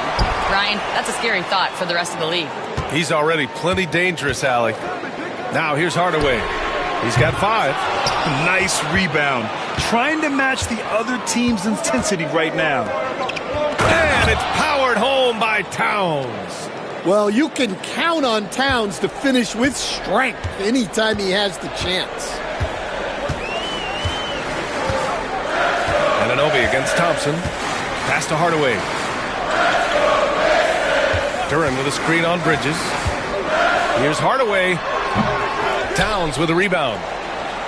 Towns has got his 8th rebound here tonight. Well, 4 failed attempts to start this half. Not what they wanted out of the locker room. Brunson driving. He hits again. 7 for 13 and looking confident. Well, Stan, LeBron James is widely regarded as one of the most intelligent players in the league. Who else stands out to you as far as basketball IQ? Oh, Brian, that's a tough question. There's so many of them. Nikola Jokic, Luka Doncic. There's just so many intelligent guys in this league. Fans that think it's all about athleticism don't understand how intelligent the best players are. And the Pistons with possession here. After the basket by New York. Harris finds Hardaway. Back to Harris. Here's Hardaway. Shot clock at 5. That falls. Nice setup by Harris. Hardaway's got 8 points. Well, a bit of a cold start to the second half. They need to settle down and get some better looks. Here's Brunson. And he floats it in for the easy 2. Credit the sweet setup on that one. And guys, the way this defense is getting manhandled down low, you have to wonder if they're at 100% right now. Cunningham against Brunson. And it's Cunningham missing. New York leading by 10.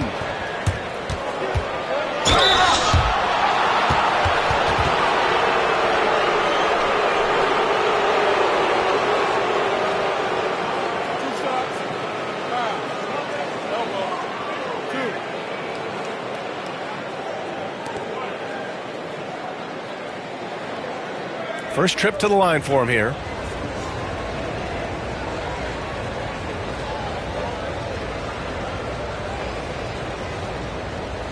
Shooting 2.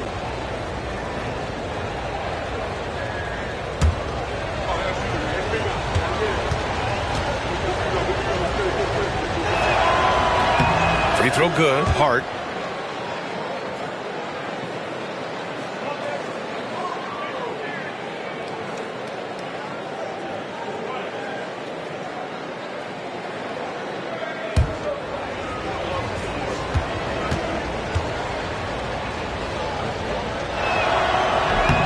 So he makes both from the line.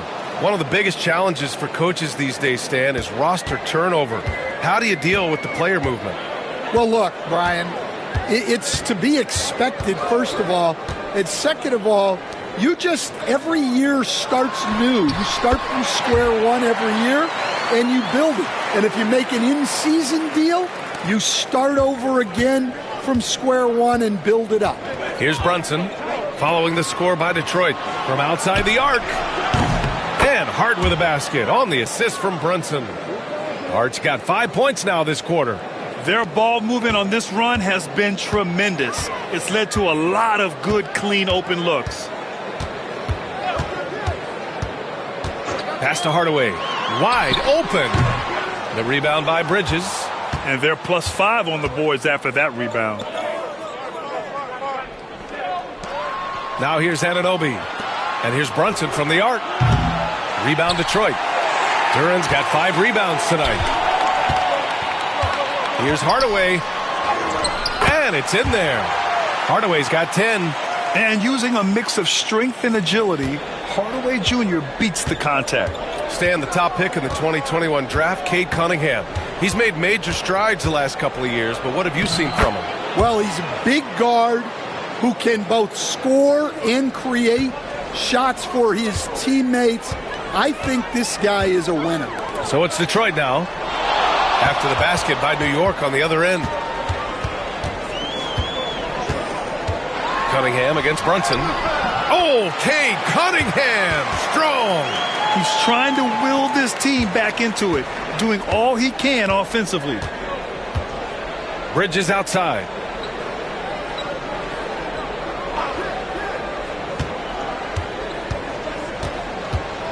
A minute 22 left in the third quarter. The three-pointer off the mark. And they've been able to maintain this lead despite his inconsistency from the field. Cunningham, no good there. That would have cut it to single digits. And so it's Hart with it. He brings it up for the New York Knicks.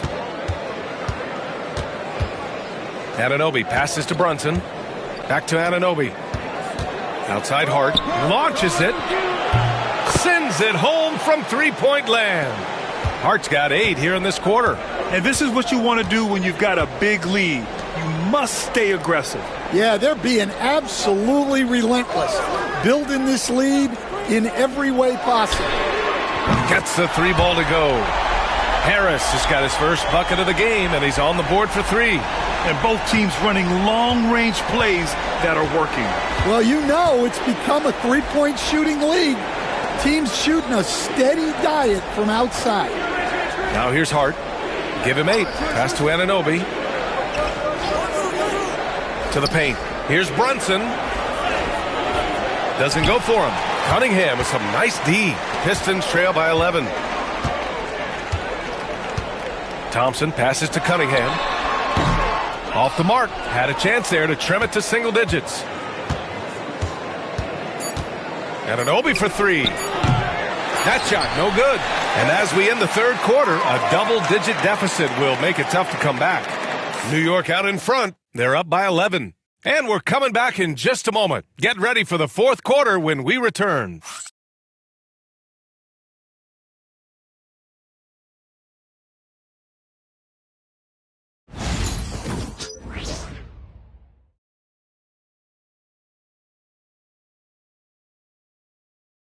And a moment now as we take a look at our State Farm assist of the game. You talk about painting a magnificent picture with that, Don. Just a great decision and a perfect delivery. Wow, that was an absolute masterpiece of an assist. He knew exactly when to deliver the ball, and it made for a beautiful score. And 1 quarter to go in a game that, to this point, has not been an evenly fought contest. And on the floor for New York here in the fourth. They've got Karl Anthony Towns. Achua is out there with OG Anunoby. Then there's Miles McBride. And it's Payne in at the point. And the shot's good. Plays like that, so easy for him. Knicks leading by 9. Outside Payne. Pass to Towns.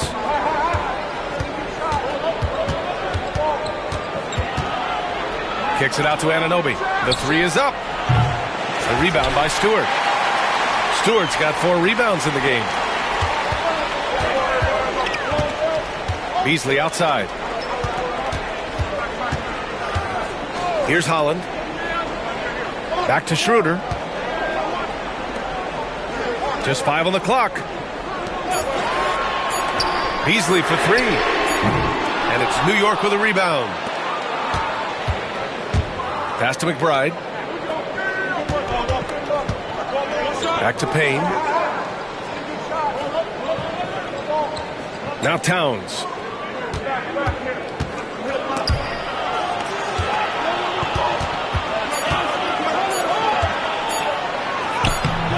The rebound by Detroit.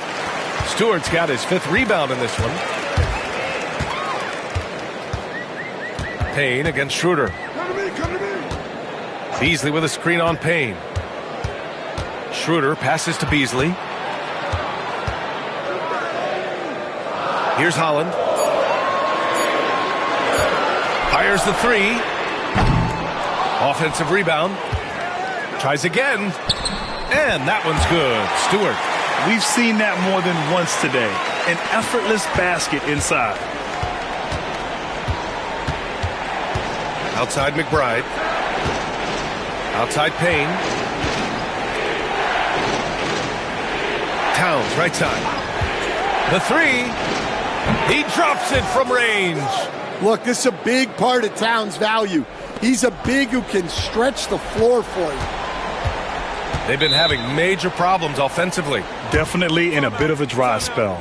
And J.B. Bickerstaff decides to call timeout. No doubt he's going to utilize the opportunity to make sure they're all on the same page here.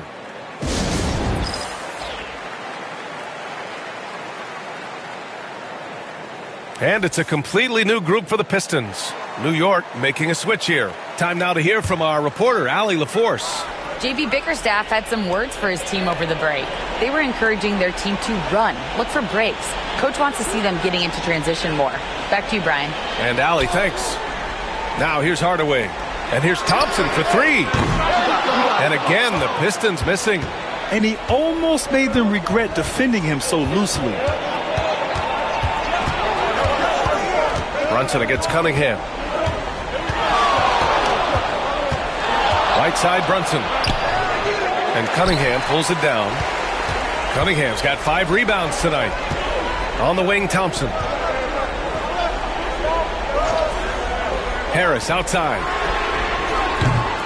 That three's off the mark. And so Anunoby will bring it up for New York.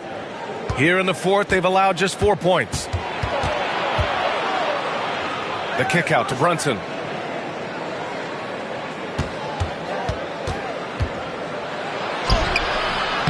Duren with the rebound.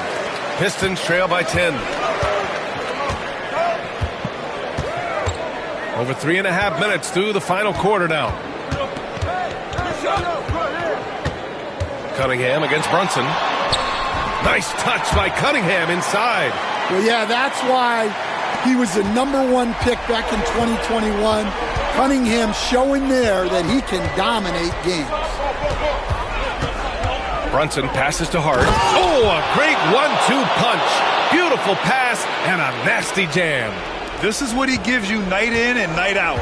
Stellar production at the offensive end. Now here's Cunningham over Brunson. And it's Cunningham missing. Outside Hart. And that one drops for him. And now a 12-point Knick lead. Yeah, making the smart pass there. I mean, Bridges doesn't just hold the ball. Duren with a screen on Brunson. Here's Cunningham. The putback. And it's rebounded by Karl Anthony Towns. The Knicks have gotten 3 of 7 attempts in this fourth quarter to fall. Brunson taking his time here. A sturdy finish from Brunson. And it gets even worse for them. I mean, he just waltzes down the lane, extending their advantage. Not good. Well, it's not going to get any easier if they can't improve their defensive intensity. They got to show some fight. And the timeout called here by JB Bickerstaff. He is not messing around, calling them into the huddle.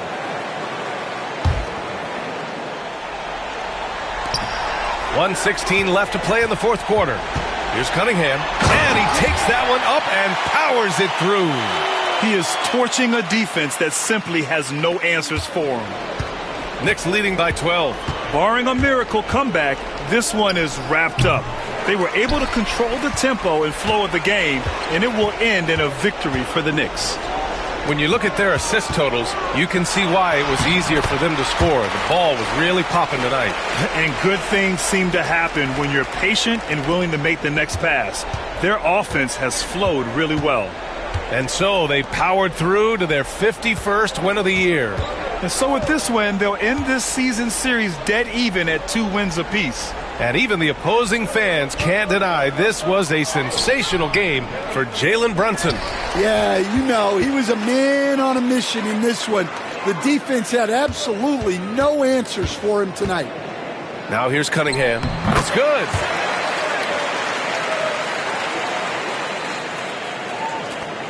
.26 seconds left in the fourth quarter here. Here's Brunson outside. Detroit with a rebound. At this point, it just feels like it's over. Yeah, time is not on their side. The score is not on their side. Nothing you can do. We're beginning to see this more and more from Harris, just taking what the defense allows, and that time finding the wide open man.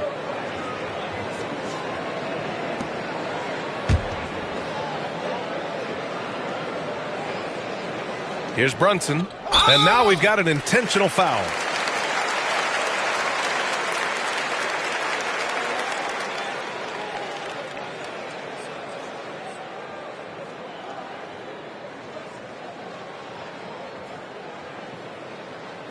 Take a break. Take a break. 2 shots.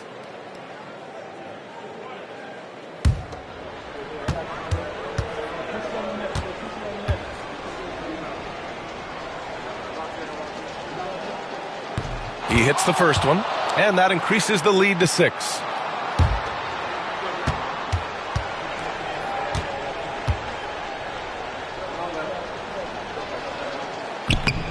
So he goes 2 for 2 at the line, and it's a 7-point game. Time called here. The Pistons decide to talk it over. 9 seconds left to play in the fourth quarter. All right, guys, what do you think? They just haven't put it all together tonight. But they're not going down without a fight. They'll keep game planning and playing until the final whistle.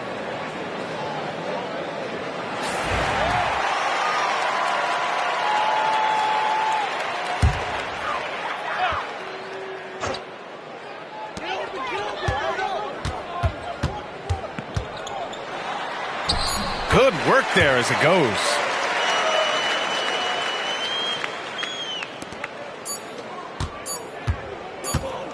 Now Brunson. So New York wins it. Just a gutsy performance on the road. It really was. When this one was up in the air late, they showed how tough-minded they are as a team. That's it, folks. The NBA regular season is in the books. For Grant Hill, Allie LaForce, and Coach Stan Van Gundy, this is Brian Anderson. Thank you for watching the NBA on 2K Sports. And let's reveal our player of the game, Jalen Brunson.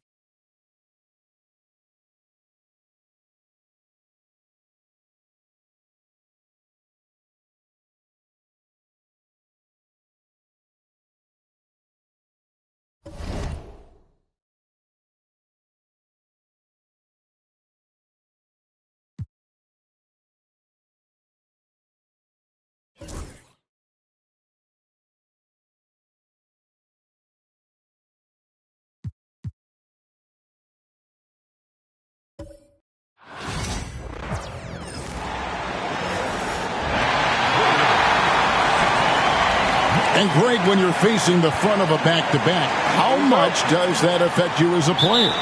Before and after the game, for sure, it's on your mind. But once the whistle blows, you have to live in the moment. You can bet the coaches are very aware of it. A look at Atlanta's opening lineup.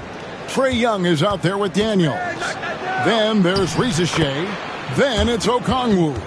And Gay is in at the power forward position. I think he gets as much talk, not just about his shot selection, but his playmaking.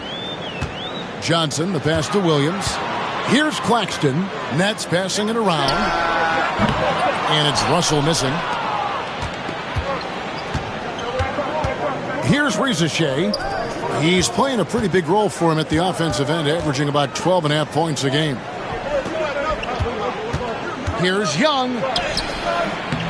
A rebound by the Nets. They defeated the Pelicans in their last game. Well, in that one, they just had everything working offensively. It's a lot of fun when you get into that kind of a groove.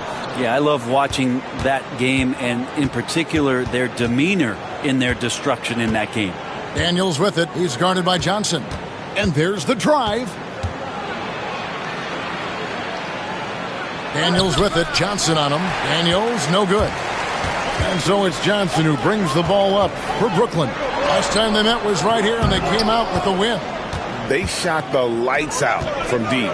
Really stretched out the defense in that one. Yep, made the defense work extremely hard and did a nice job of getting any advantage they could against a team that shot it well. Since moving back to Brooklyn in 2012, the Nets, Greg, have won just 2 playoff series. Just think about the all-stars they've had. KG, Pierce, Durant, Kyrie, Harden. I could name more. The Nets just haven't been able to put it together. Reza Shea. The Hawks again can't hit. Still searching out their offensive game right now. 1 of 5 from the field to start this one. Out of bounds. It'll go to the Hawks. And now the latest from our reporter, David Aldridge. Thanks very much. Was able to talk with Jordy Fernandez for a minute. Now, I asked him about trying to slow down Trae Young, and the coach said you have to get the ball out of his hands. He can hurt you with the pass and with his shot. Timeout. I'm not going to be surprised if you see them blitzing and doubling him a good portion of the game. Back to you. Thank you, David. And we'll have a timeout called by Quinn Snyder. He's made the decision he wants to huddle up with his guys.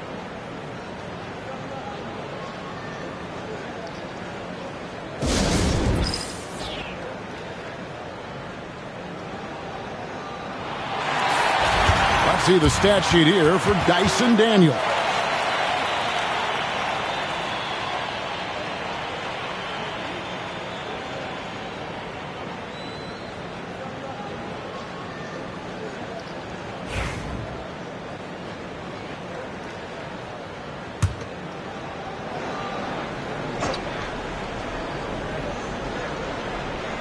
Here's Rizachet.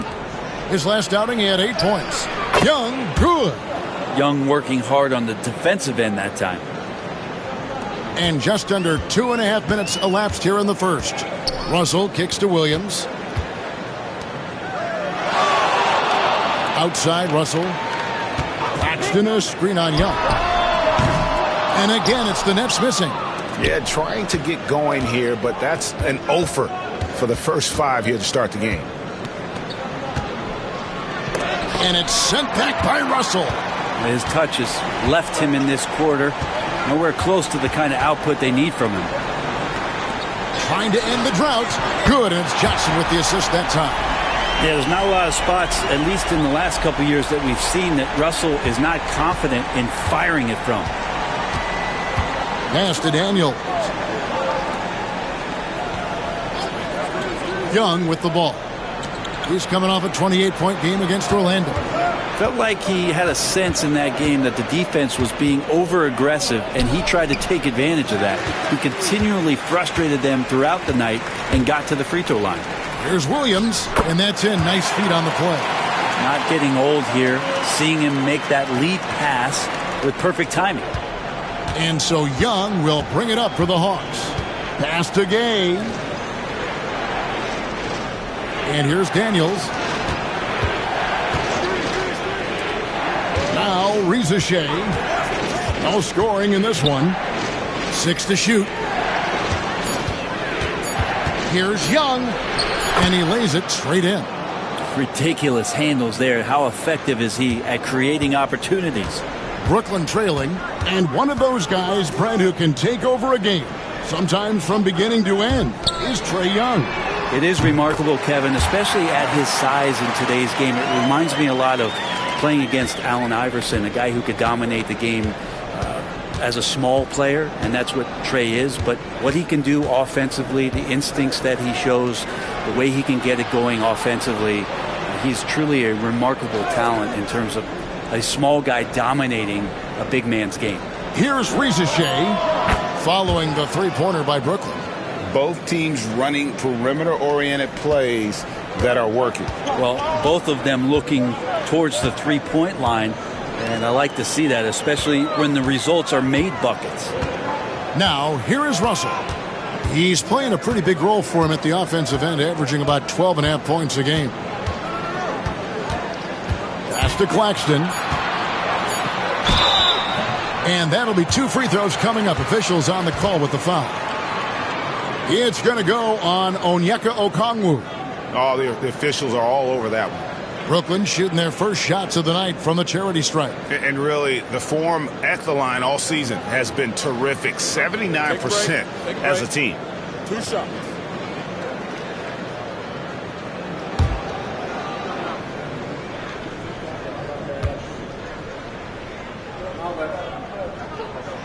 No good on the free throw. And the Hawks have been part of the play-in tournament 3 consecutive seasons. Yeah, since that run, Kevin, in the 2021 conference finals, it has been tough sledding for Atlanta. They've really been stuck and middling in that 7 to 10 range, which is forcing you to play some tough opponents in those early rounds. They have not overcome that. He hits the second from the line. So it's Atlanta now. 50 seconds left in the first quarter. Here's Krejci, and looking at his production, he averages a little more than 7 points a game. Yep, that one goes. Rizachet's got his second basket of the night. Well, they're trying to take command of this game, but it's been competitive so far. Yeah, everybody trying to get away from one another, and the threads are keeping them close. This has been highly competitive. And Claxton throws it down hard. He is a highlight reel unto himself, guys. That could be a contender for the dunk of the year, I think. And that's life above the rim. courtesy of our AT&T 5G Slam Cam. Rizachet with it. He has 5.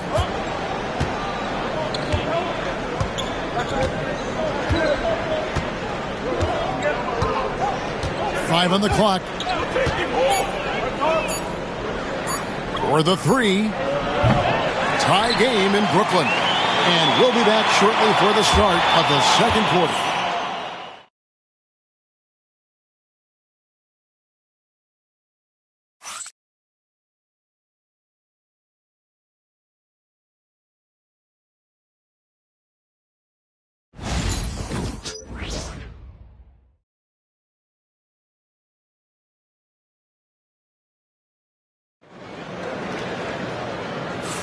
And close game underway so far. We'll see if either of these teams can jump out in the second quarter.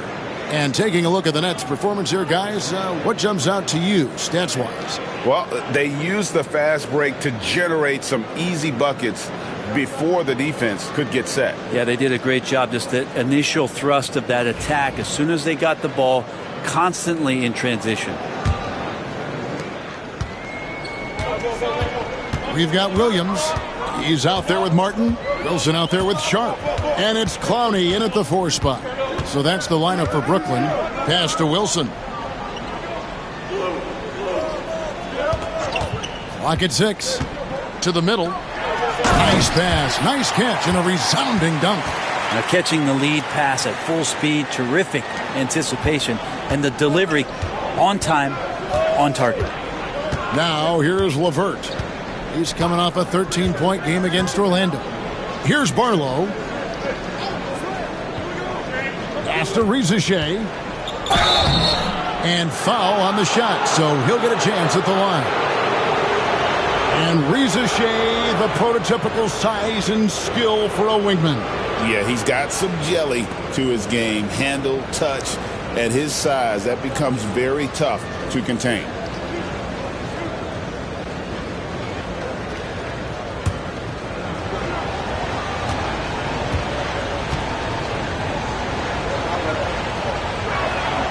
The free throw drops for Rizachet.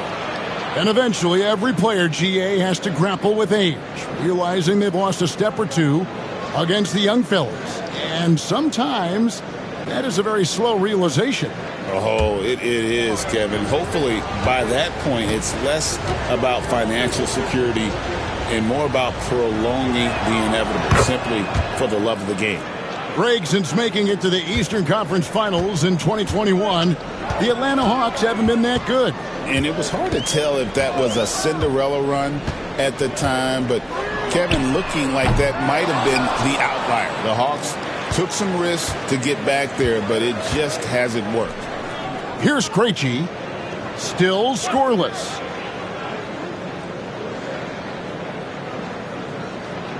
Pass to Rizachet.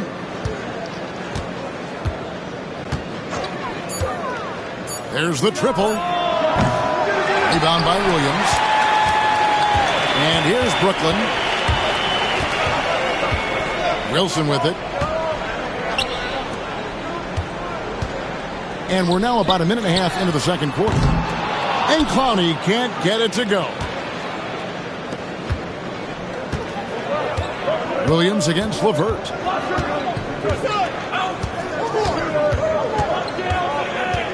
Pass to Krejci. Back to LeVert.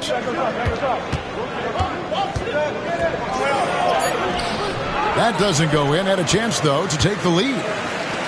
Brooklyn's gone 0-2 from deep here in the second. And he gets the whistle. 2 free throws coming up. With this break in the action, here are the real stats, real scores from the real NBA. These are the top passing teams in the league. The Hawks second. And a team that shares the ball will create opportunities for the right player to score. Shoot 2.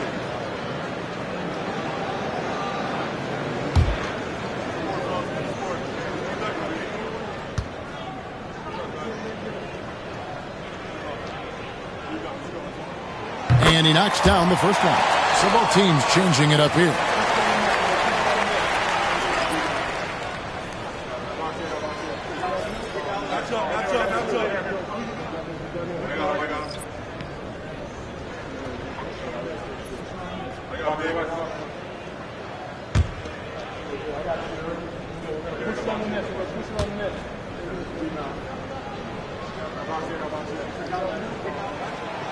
Off on that one, so he goes 1 for 2 at the line. The Hawks trailing.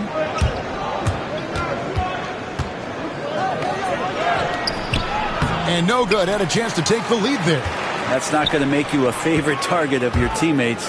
They'll think twice about feeding you if you're going to keep missing layups. The Hawks have gone 0-3 and are still looking for that first bucket here in the second quarter. Pass to LeVert. Back to Young. Nice ball movement here by Atlanta. They set the pick. Takes a three. Sinks the triple. Young's got 7 points in the game. Undeniable range. Young is going to pull up the moment he gets any angle out there. And we got a timeout here called by Jordi Fernandez. He's going to have a discussion here on the sideline.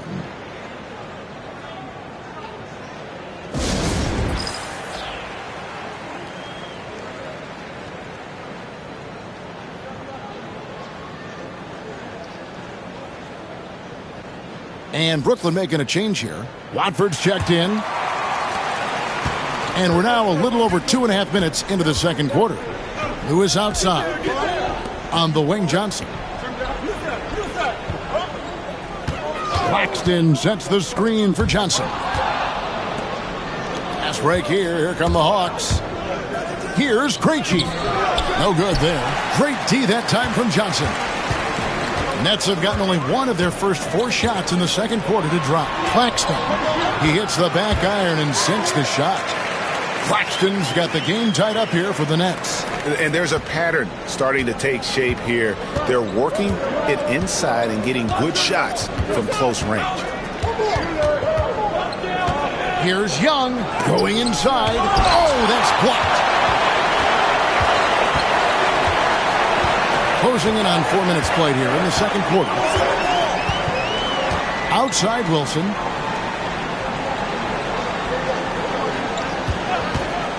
Fires the three. That one's in. His first shot this game. Pretty much no one's going to pass up a shot like that so much for the defense. Now, here is Young. He's got 7, driving to the basket. And the layup's good off the glass. He's got 9. And what makes Young an all-star caliber player? Well, he can beat you with the jumper and the bounce. Pass to Johnson. Now Claxton. He's coming off a 13-point game against New Orleans. And guys, in addition to that scoring, he was absolutely tenacious on the defensive end. A complete two-way game for him. Finished with 3 steals, I think, and that was a difference maker. And here's Young. He'll bring it up for the Hawks. They trail by 1. Last game matched up with the Magic. A tough loss there. Poor execution in that one. Not sure what led to the lack of focus, but coaching staff definitely not happy. And they made some comments themselves that some of the fault might have lied with them because they didn't go in with the best of game plans and they didn't make the right adjustments. So we'll see tonight if they do. Let's check in with our reporter, David Aldridge. Kevin, thanks. I asked Quinn Snyder what he enjoys most about coaching, and the Hawks coach said the opportunity to compete in such an intense way. Also, the tactics of the game and the intellectual part of player development. It's rewarding to see and have a part in someone's growth and improvement. Kevin? David, that's coaching, right? Growth and development. A mind for the game for sure. I've always respected Coach Snyder.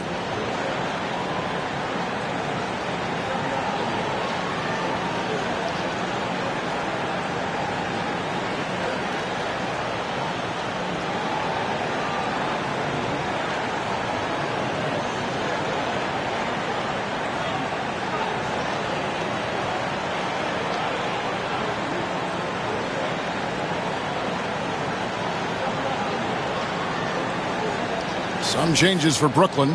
Williams, he's checked in for Wilson. Johnson comes in for Lewis. And it's Russell in for Trendon Watford. Now, here is Young. He's got 11. Back to Daniels. The 3. And as it goes out of bounds, Atlanta able to keep the ball here. And right now, let's watch that terrific swat. And guys, that is lockdown defense at its finest, going right at the shot and then able to knock it away.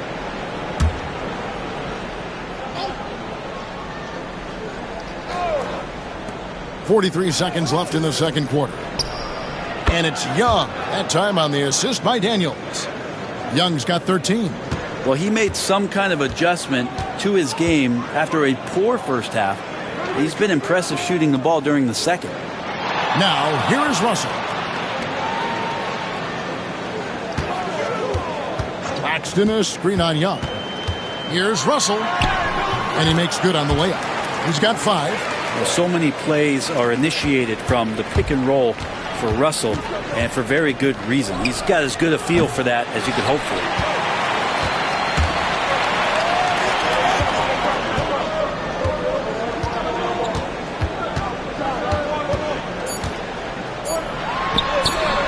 Misses the chippy right there, and that'll do it for the first half. A competitive game so far. Brooklyn ahead, up by 1. It's time now to go courtside as we send you over to David Aldridge from the sideline. David, take it away. Thank you, Kevin. With Coach Quinn Snyder, Quinn, what has to happen in the second half? Well, we got to keep getting stops and really just make plays. Make plays on the offensive end and be solid defensively. No magic. It's a pretty simple game, right, Coach? Thanks for your time. Back to you, Kevin. Thank you, David, and we'll be back after halftime as the third quarter gets underway.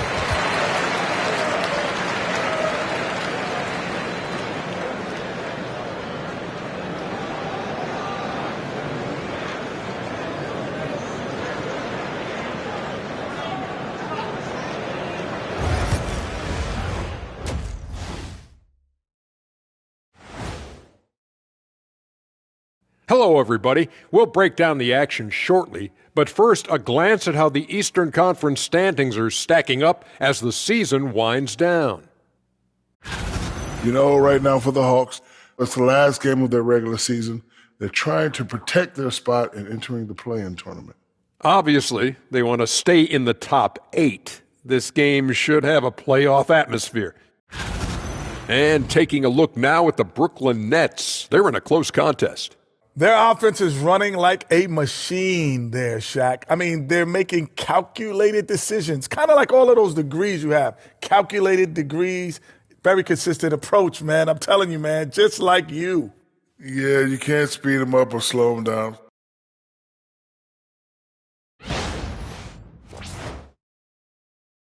And that's a halftime wrap. Let's get back to the second half with the call by Kevin Harlan and the crew.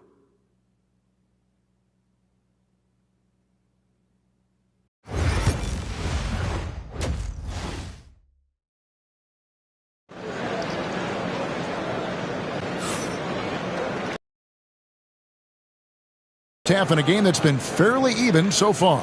It's been one outstanding game from Trae Young.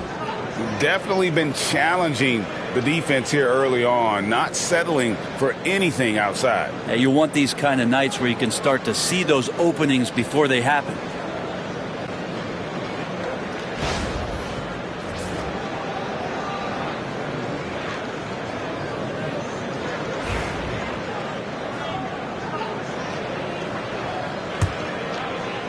The Nets with the lead. On the court for Atlanta. Daniels out there with Young. Then it's Okongwu. Then there's Reza Shea. And Gay is in at the 4.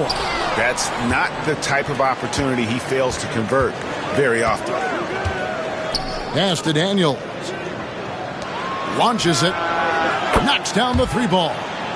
Reza Shea's got the first basket of the second half here for Atlanta.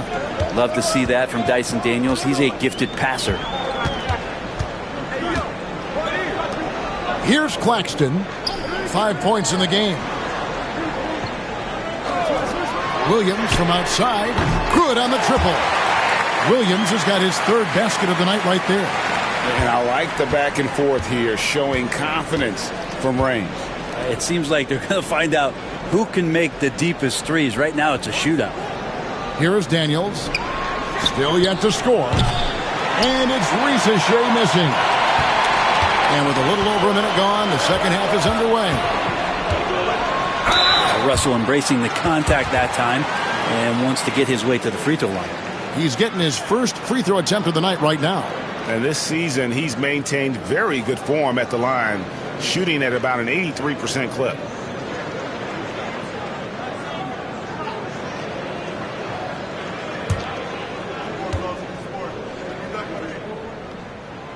And the first one drops. Whether it's points, steals, or passes, Russell is out here working hard to give you what you need.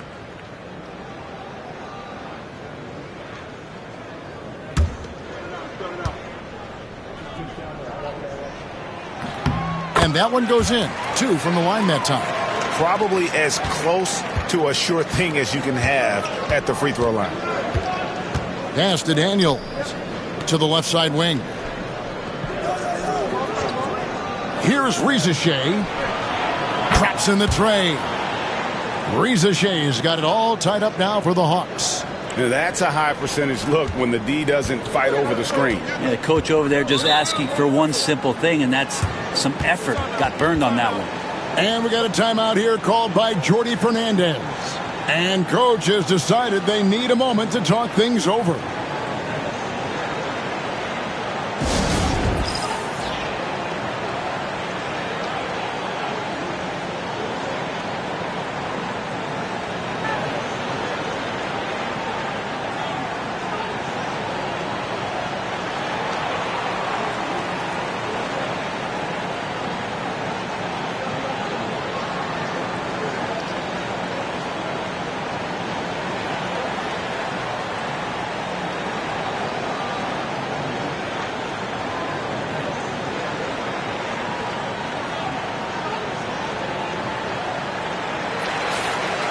And here we have the 2K leaderboard showing us the teams with the best free throw percentage during the past month.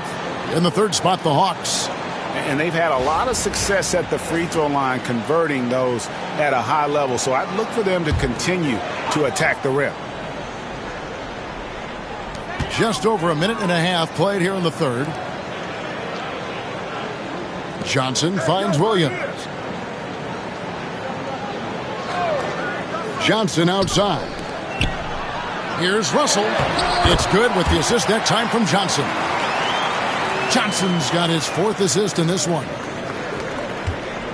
And here's Young. He'll bring it up for the Atlanta Hawks. A 2-point game. And they're off to Philadelphia after this game as they'll take on the 76ers. That'll be the last game of their very short 3-game road tour. Here's Rizachet. 13 points in the game. 5 to shoot. Okongwu with the screen for Young. No good from outside. Well, that's not a shot he's ever going to pass up, and he shouldn't. Despite the miss, no defender anywhere near him. He's got to shoot that one. Oh, that's straight TNT, baby. Explosive. That was pretty, and he just has that effortless knack for getting inside. Here is Daniels following the bucket by the Nets. Pass to Rizachet. His 3-pointers off the mark. Nets leading by 4. Greg, everything they're doing is working right now. Good run they have going right now. The momentum is huge. Well, he finds some space in that in-between gap there. Too bad he can't release that one on target.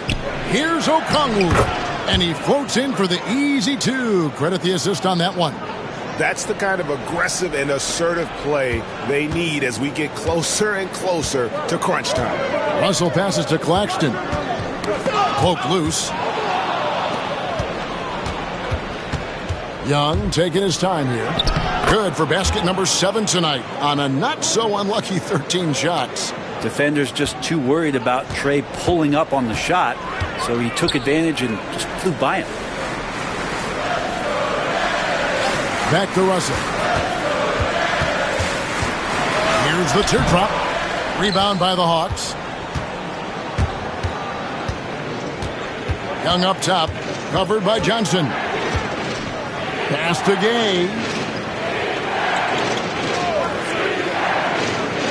Okongwu with it. Shot clock at 6. They now take the lead. And that's 17 points for Trae Young. And you can see why this team depends on Young for a big chunk of their offensive production. This guy is a pure scorer. And Jordy Fernandez has called a timeout. He wants a minute here to get things straightened out with his team.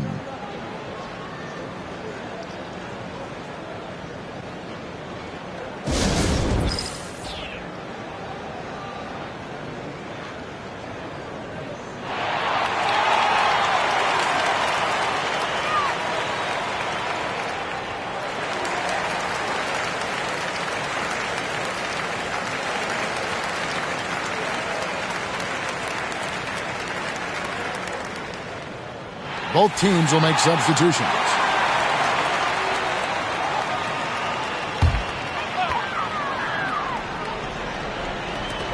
Pass to Clowney. Now, here is Russell. Outside Wilson. Short trying to break free. And Russell gets it to go. Well, Russell's such a natural scorer and capable of connecting from just about anywhere. Niang with the ball. He has yet to score. Okongwu with a screen on Lewis. And it's LeVert missing. And listen, sometimes even the best of us are going to miss the easiest of opportunities. There's Russell with the three.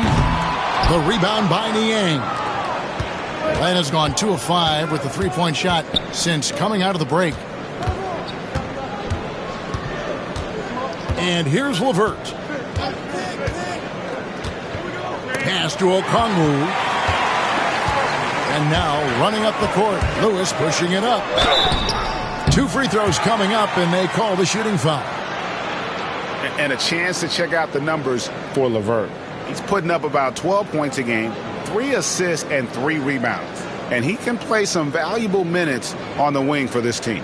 I just want to kick back and lounge here because when this guy's hot, it's a love story. And when he's cold, it's a nightmare. So sit back, get your popcorn. Let's see what he does.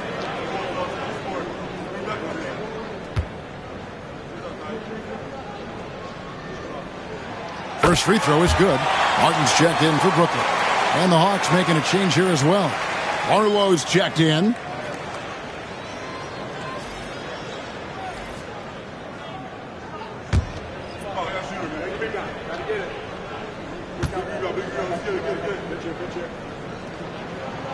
And both free throws good for Lewis. We're still waiting for that first miss from the line this half. Now, man, still without a basket. Here's LeVert. Lets it go. And once again off the mark by Atlanta. Brooklyn's gone 1 of 2 from beyond the arc since coming out of the break. Lewis attacking. Shoots over man. And all around the rim that time before dropping in. And after really leaning on that three-point shot in the first half, seeming like they're just getting away from it here in the second. More of the shots coming from the interior. Now here's LeVert. For 3. Hits it from three-point range. LeVert's got himself going there. His first points of the game on the deep ball. The shot will not fall. And we just finished the third quarter, and we've got a tight ball game here. Nets lead by 1. 2K Sports back in a moment here in Brooklyn.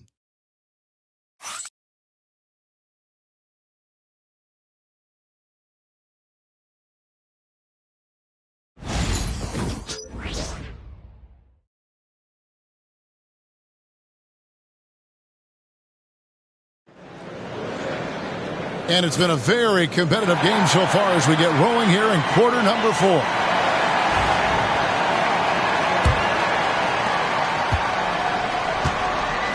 They've got Lewis. Watford out there with Martin. Then it's Sharp. And it's Clowney in at the power forward. So that's the lineup for Brooklyn.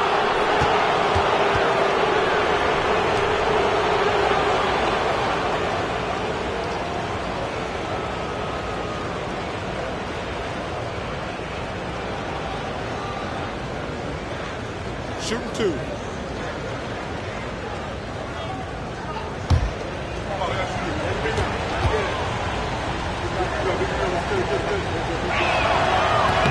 And that one falls for man.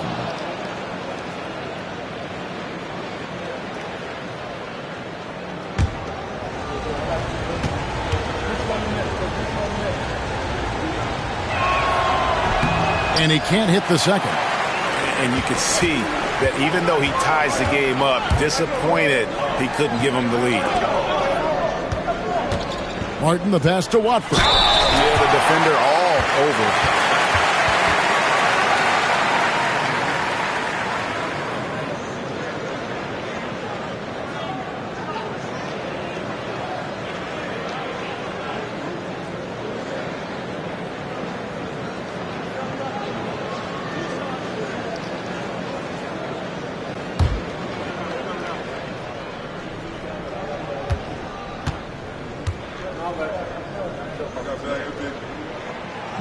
He misses the free throw.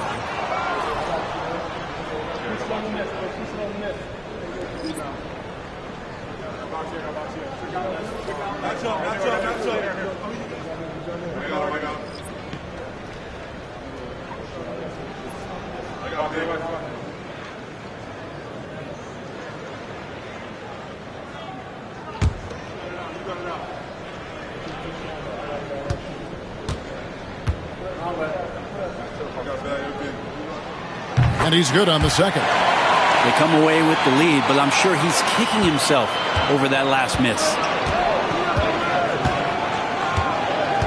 Here's LeVert. Lets the three fly. And the rebound goes to Martin. The Nets with the lead. Pass to Beekman. The Nets working the ball around now. Martin with the bucket. Defensively, you can't back off him that much. You don't want to give up easy threes at this stage of the game. LeVert the pass to Krejci. Here's Niang.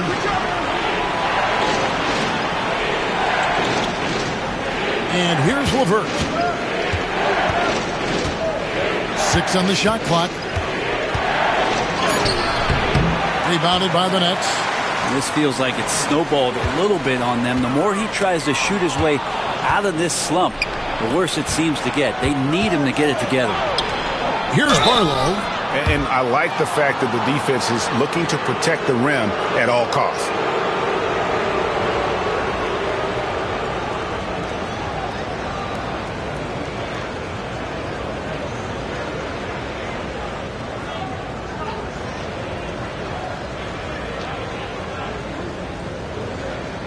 Shooting 2.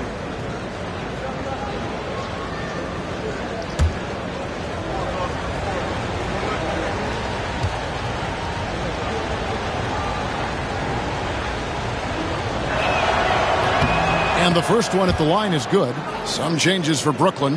Clowney's checked in, and it's Whitehead in for Martin.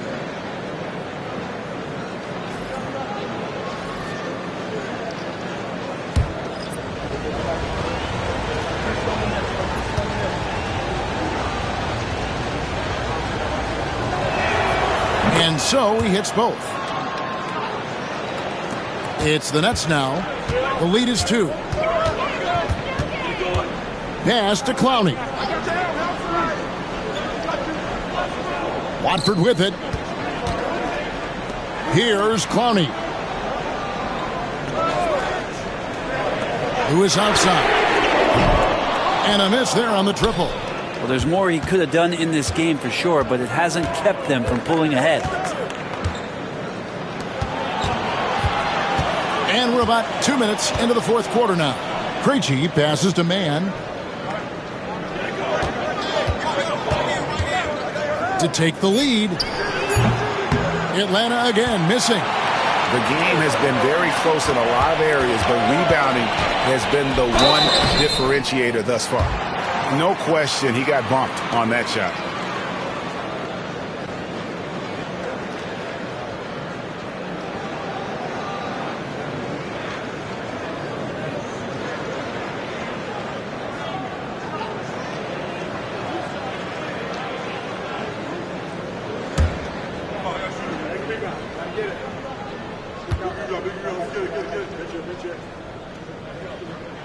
The free throw drops for Lewis. So it's both teams making substitutions here.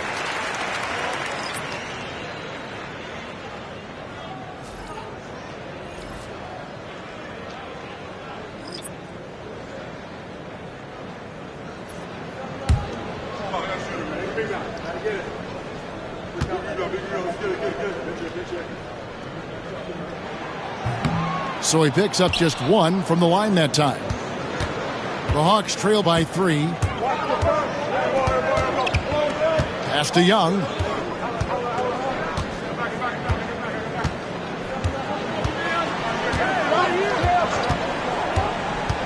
To tie it up.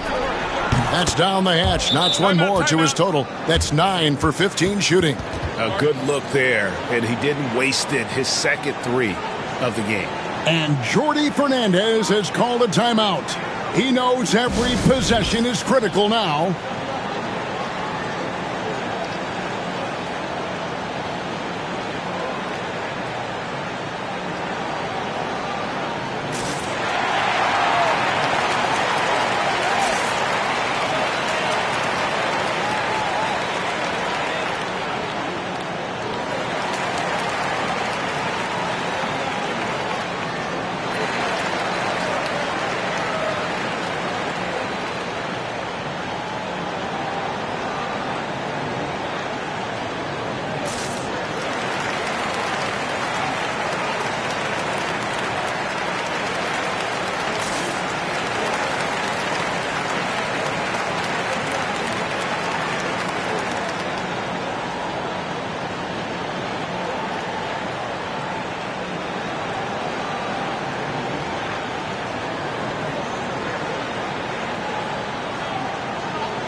Williams, he's checked in for Lewis. Rizachet, he's checked in for Atlanta. A moment now to hear from our sideline reporter, Hall of Famer David Aldridge. David. Thanks very much. During that last break, I heard Jordi Fernandez as he talked with his team. Now, he was quite encouraging in the huddle. He said, look, you're fighting out there, fellas. I can see it. I need you to keep giving everything you have. Bring this one home. See if they can pull it off. Guys? Thank you, David. Now, here's Johnson. Claxton, a screen on Young. Johnson in the corner. Johnson outside. Here's Russell. Good, and it's Johnson with the assist that time. And that's 13 points for D'Angelo Russell. Well, he's starting to get into the flow now and the rhythm. This is a dominant offensive performance from D'Lo. Young with the ball. And Okongwu has it in the corner. Here's Gay. And that won't go, missing the go-ahead bucket. Russell dishes to Johnson.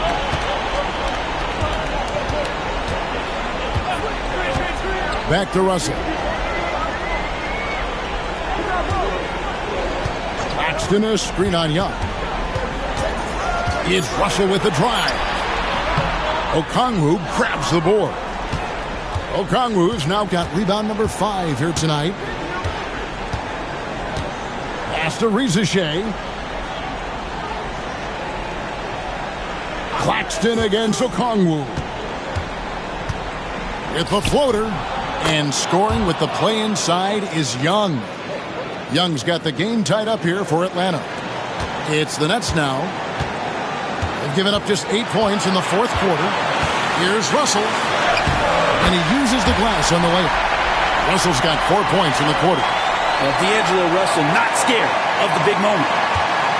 For Atlanta, they've gone just 33% from the field in the fourth quarter so far. They are 2 of 6. Young's shot is good. Trae Young stepping up and delivering in a big-time moment. And it's Russell with the ball. He'll bring it up for Brooklyn.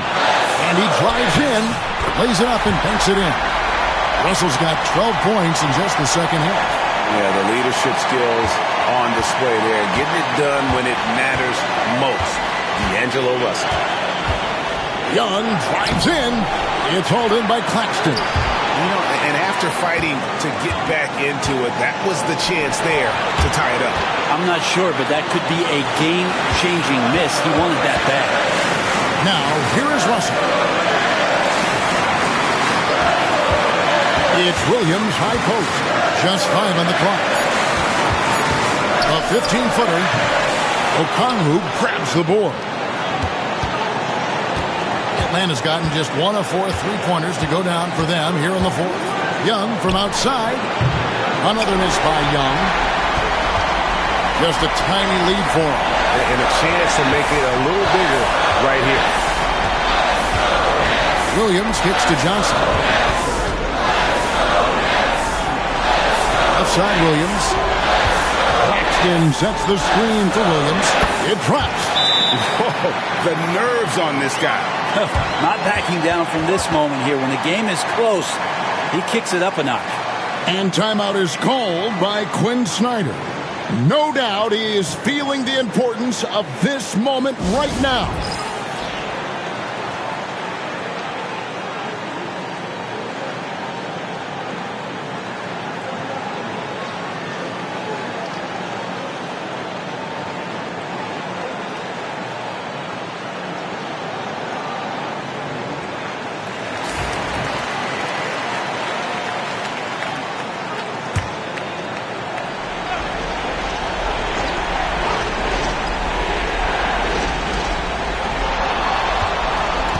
Here's Rizachet. He's guarded by Williams. Lets a floater go. Count it! And he has brought them to within 2 points. When a player gets a feel for that floater, it can really make things tough on defenders. You're just not sure how to guard them and where your point of commitment is. Yeah, that's right. No other option but to foul and hope for some misses. 23 seconds left to play in the final quarter. And he commits the intentional foul.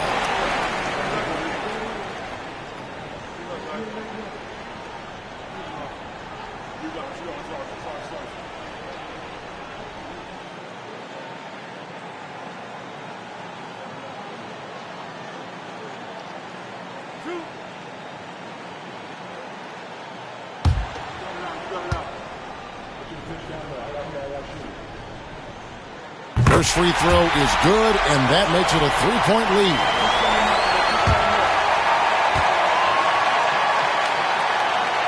So he goes 2 for 2 at the line, and it's a 4-point ball game. Perfect from the line. It's now a 2-possession game. Time called here. The Hawks decide to talk it over. We've got 22 seconds left in the fourth quarter of this one. What do you think Coach's focus is going to be here? Yeah, trying to get back in this thing, they need a score. It's funny, at this point in the game, the coach is asking the team to be perfect. They haven't been to this point.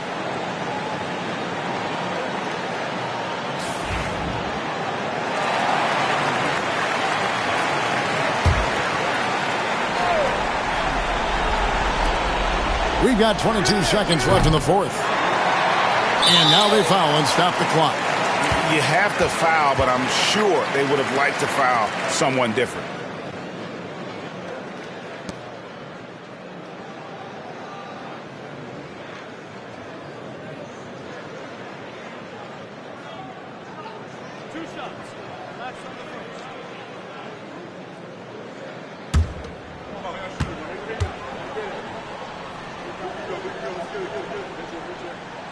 So the first one drops, and that puts them up by 5.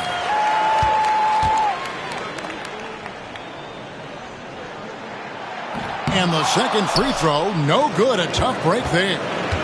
Atlanta with the ball. Young pass to Okongwu. The Hawks again can't hit. And they go to the intentional foul.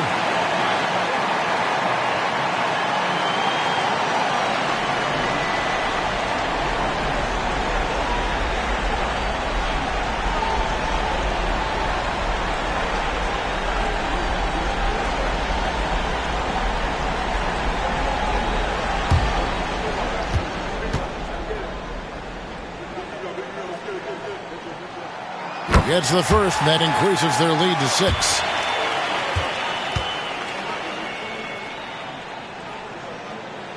And he hits both free throws here. So now it's a 7-point game.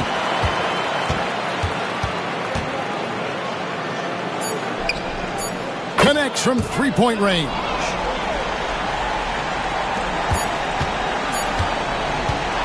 And so it's Brooklyn who scrapes by with the win. It was up for grabs right until the final seconds. Yeah, and for me, Kevin, what stood out is just the overall trust this group has in one another when it matters most. Doing what had to be done and to send these fans home happy. And that about does it for the final game of the NBA regular season. For Brent Berry, Greg Anthony, and David Owens, this is Kevin Harlan along with our 2K Sports crew, thanking you for tuning in. And now, our player of the game, D'Angelo Russell.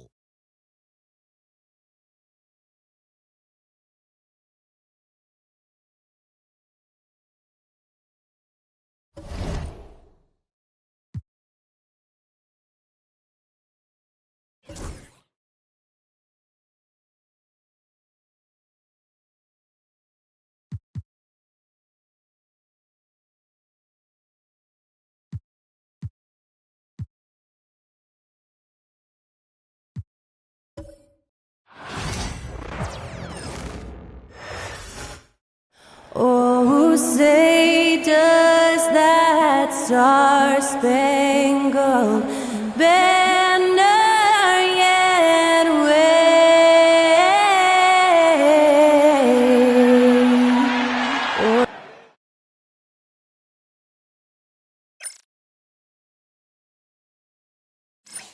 Welcome to 2K Sports, everyone. We have some excitement. RJ, it's the final game of the season for both teams. We've reached the finish line for some. Yeah, some teams are done after tonight, but for others, they're just getting started. These playoffs are practically a season of their own. Looking at the starting five for the Minnesota Timberwolves. Ant is at the 2 with McDaniels playing the 3. Julius Randle out there with Rudy Gobert. And it's Conley in at the point guard position. Now here's Morant. He played a great game against Charlotte. Off the mark there with a 3. Here's Conley. Here he goes. Uses the glass on the layup. A cagey score on the inside. Conley has the smarts and he has the skill. Pass to Wells. Outside Morant. Payne with a screen on Conley. From deep, Morant gets his second attempt to go. Now he's 1 for 2. He's consistent from out there, especially when you give him that kind of room. Edwards looking for an opening. And here's Randle, defended by Jackson. And the foul on Jaren Jackson. That's his first foul of the game.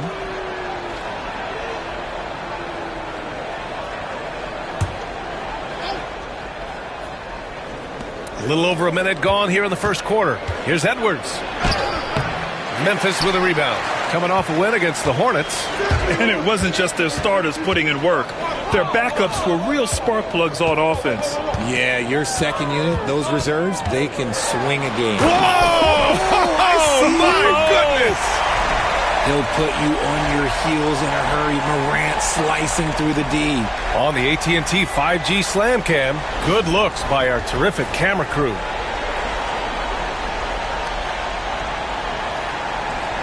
Here's Conley. He's averaging just around 8.5 points a game. And Grant, the success of teams like the Timberwolves showing that size still matters. Yeah, in this pace and space era, that may have come into question just a bit, but size and skill combined has always been your best bet at winning. And that one's good. Morant. Morant's got 7 points. For Minnesota, they've gone just 2 for 4 from the floor. Randle outside. Outside Edwards. Gobert with a screen on Payne. Here's Edwards. Here's Gobert. Oh, and Gobert powers it home. And you know he's tough on the glass. Easy money there for Gobert. All right, let's check in with Allie LaForce. Well, I had a chance to talk with the head coach of the Grizzlies. I asked him how Rudy Gobert alters their usual game plan. Coach acknowledged that he's a factor and said Rudy definitely demands more from us offensively. We have to be careful where we put our shooters with him waiting for swats. Coach thinks intelligent offense is what it takes to beat Gobert. Back to you. Okay, thanks, Allie. Jackson against Randle. Misses the 3. Memphis leading. A leaner. Here's Jackson. And even after 2 offensive rebounds, they just can't take the lid off. Here's Edwards. Book it. And it's Randall with the assist. Edwards gotten his second bucket. And just an agile move by Edwards inside, allowing him to beat the contact. Pass to Wells. Just under 3.5 minutes elapsed here in the first quarter. And it's out of bounds. Last touch by Gobert. And now the 2K leaderboard will give us a glimpse of the top rebounding teams in the second half of the season. Second, Memphis. Incredible rebounding numbers since the break. They've put in a lot of effort on the glass. The Grizzlies making a switch here. Aldama's checked in.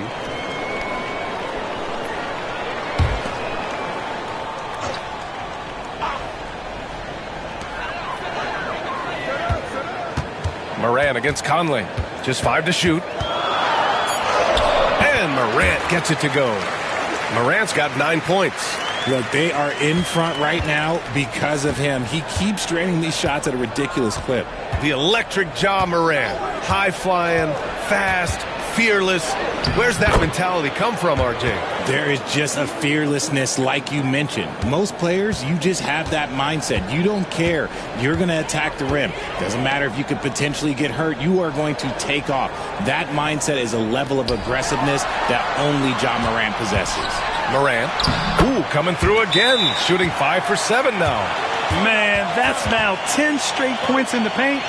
I'm not sure what's happened to their defense, man. And Chris Finch has called timeout. He wants to make sure everybody's on the same page. Kennard, he's checked in for Jaren Jackson Jr. And a new group getting ready for the Timberwolves. Reed's checked in for Gobert. Clark comes in for McDaniels. Alexander Walker, he's checked in for Edwards. And it's DiVincenzo in for Conley. You can't lose a shooter like him on the court. The ball will find its way to him, and he will drill a 3 each time. Kennard outside. Up top, Morant. DiVincenzo covering. Kennard outside. Three-pointer. Reed with the rebound. Given his range, you'd expect him to capitalize on that opening. Alexander Walker with the bucket. 5 points in the game. Just outstanding distribution. This is the kind of team chemistry that you love to see. Outside Bane. 50 seconds left to play in the first quarter.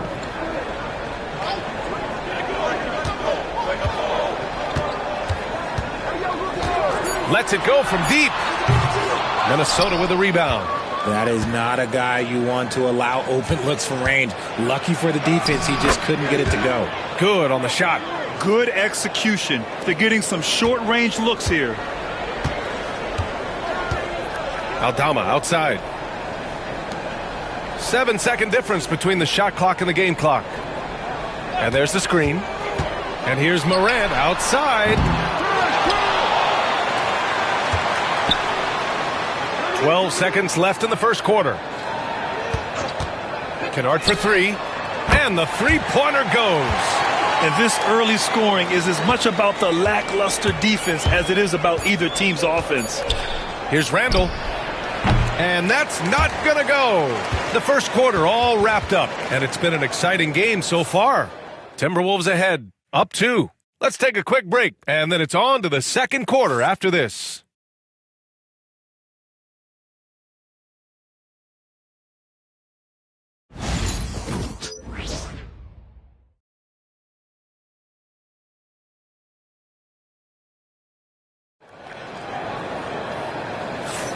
And close game underway so far. We'll see if either of these teams can jump out ahead in the second quarter. And when you consider how Minnesota is doing, guys, your thoughts? Well, clearly they played well in the first period because of their selfless attitude.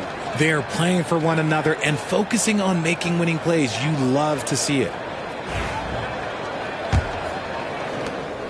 Memphis trailing here. And when it comes to the Grizzlies, they're a team that's hungry to take that next step, Grant. Yeah, and they've got the core to do it, B.A. You got Morant, Bane, and Jackson. They're all all-star caliber players and still in their mid-20s. So they've got a lot of great chemistry and time to get it right. Setting the floor for the Timberwolves. Edwards out there with Dante DiVincenzo. Then it's Miller. Then there's Naz Reid. And it's Alexander Walker in at the 3, the small forward. Oh, Edwards bringing the heat. And one of the stronger finishers in this game, Anthony Edwards at his best. Pippen pass to Huff. Kennard against DiVincenzo. Spins. Shot clock at 6. Kennard outside. Puts up a deep 3. Miller pulls it in. Would you say testing the limits of his range there? Yeah, he might have been feeling himself a little too much on that one. He can hit it, but not consistently. Aldama right side. Pass to Pippen. And here's Jackson. Takes the 3. They get it back. 3-pointer. Count it. 2 for 4 from the field now. That's just unfair. 6'11" Jackson just sinking threes. I guess this is the new NBA. On the wing, Alexander Walker. Guarded by Aldama. The shot by Alexander Walker, no good. Memphis has gone 2 of 4 from the perimeter in the second so far. Nice D from Reid. Nice contest, a high level of energy. That's how you play defense. Takes a 13-footer, and he sinks that one, hitting the back of the rim on the way in. Alexander Walker's got 7 points. Okay, let's throw out the analytics for a moment. When he's taking the mid-range, it's a winning shot. And keeping us updated from the sideline, Allie LaForce. Grizzlies great Marc Gasol last season retiring from basketball. He embraced the city of Memphis.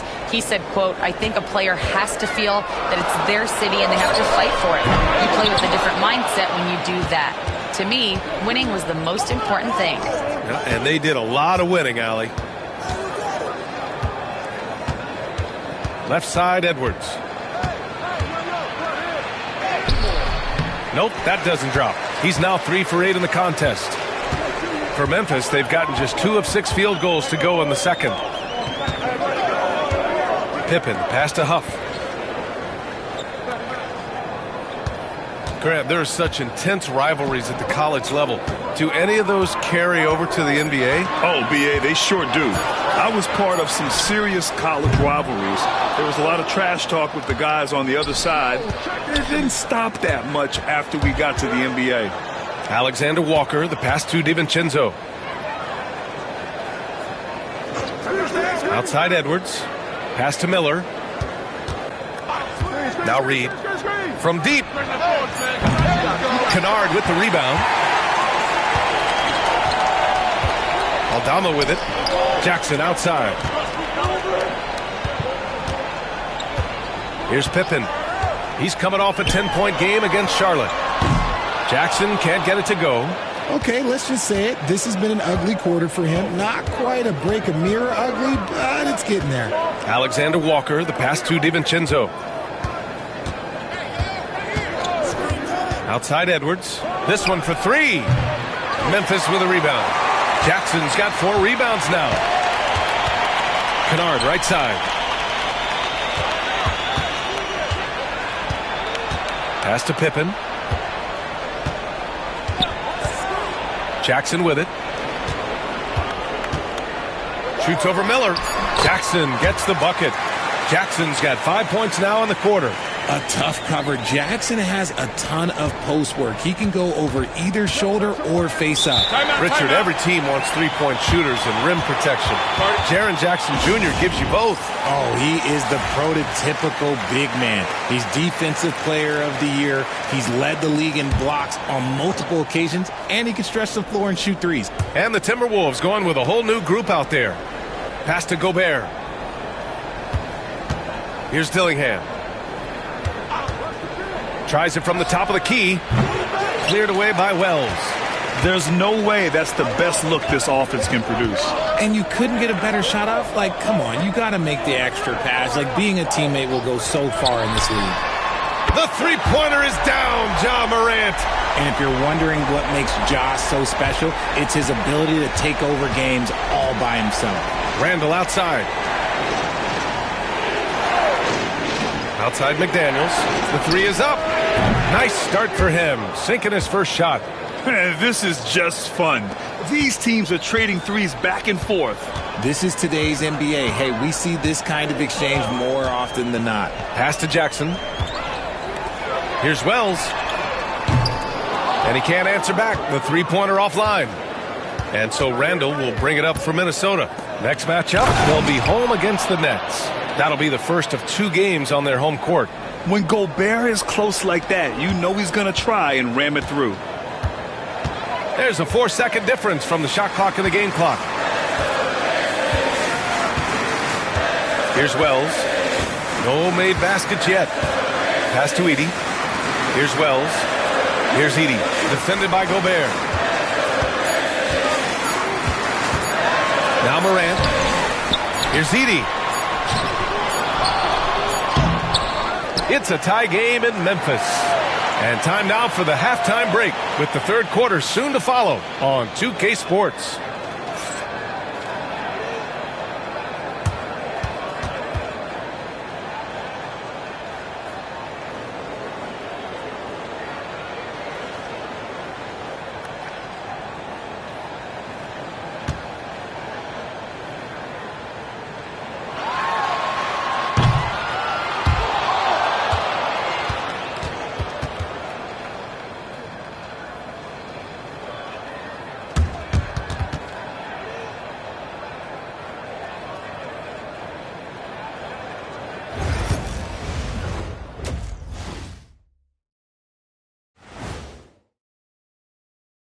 Hello, everybody. So far, a fairly even game for the Memphis Grizzlies through the first 2 quarters. I'm not seeing their activity on D. Right now, the game is close, but it could turn on them unless they up the effort. I agree. If they let this slip away, it's because their defense let them down. And now, as the season winds down, a look at the Western Conference picture. You know, for the Grizzlies, they've come up a little short of expectations. The talent is unquestioned, but their focus has been wavered. The consistency just hasn't been there. That said, I sure wouldn't want to meet them in the playoffs, though. Appreciate you joining us. It's been our distinct pleasure, and I mean that. Let's now take you back over to the third quarter with Brian Anderson.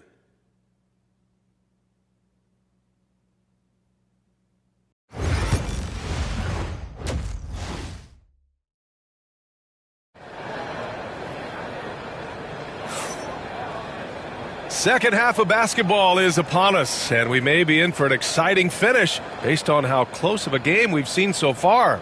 Oh, a fantastic game from Ja Morant in this one. They've leaned on him to provide a lot of offense, and that's how he likes it. He always wants to be a go-to guy for them. I'm sure he'll be calling for the ball even more in this half.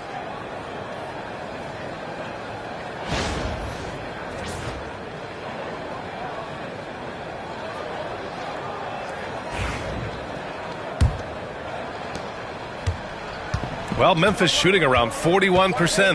Manning the backcourt, we'll see Morant and Payne. Edey out there with Jaren Jackson. And it's Wells in at the small forward. That's the lineup in the game for Memphis. Payne, no good. And I'm surprised that didn't go down. I mean, I'm sure he is too. Richard, for years, the Grizzlies' team motto was grit and grind. You think that shifted? They're a little bit flashier now, but they still have that underdog spirit. That's what grit and grind is about. They're always out to prove themselves. And here's Morant outside. Good! Now 7 for 11 on the night. As Ja gets more consistent from range, he becomes that much more dynamic. And that, let me just tell you, that's going to be bad news for the rest of this league. Pass to Edwards. Fires for 3. The rebound by Edey. Edey's got 6 rebounds here tonight. Inside. Payne, no good. Had enough room to finish, and that's one he'll usually make. And so he draws the foul, headed to the line to shoot a pair. They're one of the best leaders in the NBA. This team loves having Mike Conley in their locker room. Minnesota shooting their first free throws of the night right here.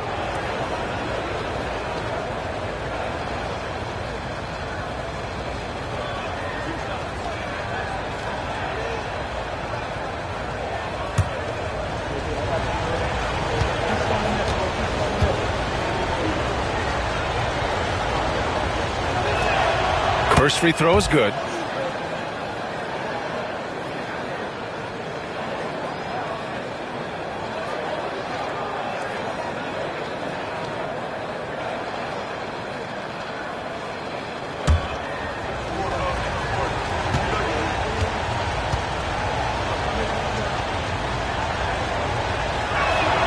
That one falls, so he hits both of them.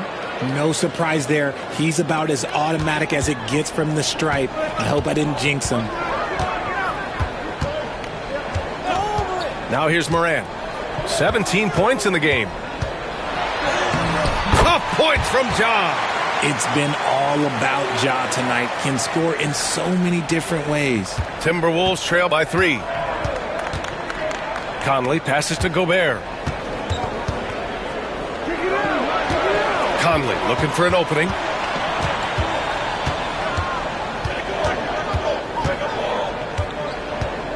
Pass to Randall. And the rebound goes to the Grizzlies. Stumbling to start the second half. 3 straight misses.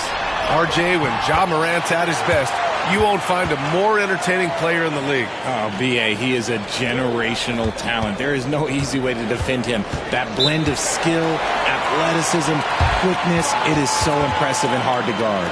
And Chris Finch calls timeout here. He's going to gather the troops and talk it over.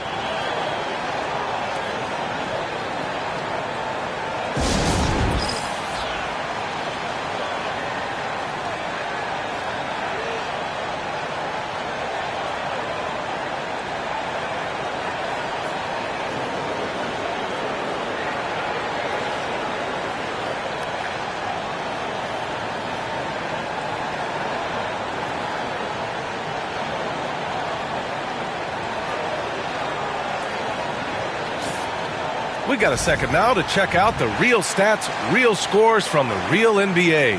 Here are the field goal percentage leaders. In the third spot, Rudy Gobert. He's been fantastic scoring the ball, shooting it at a high clip.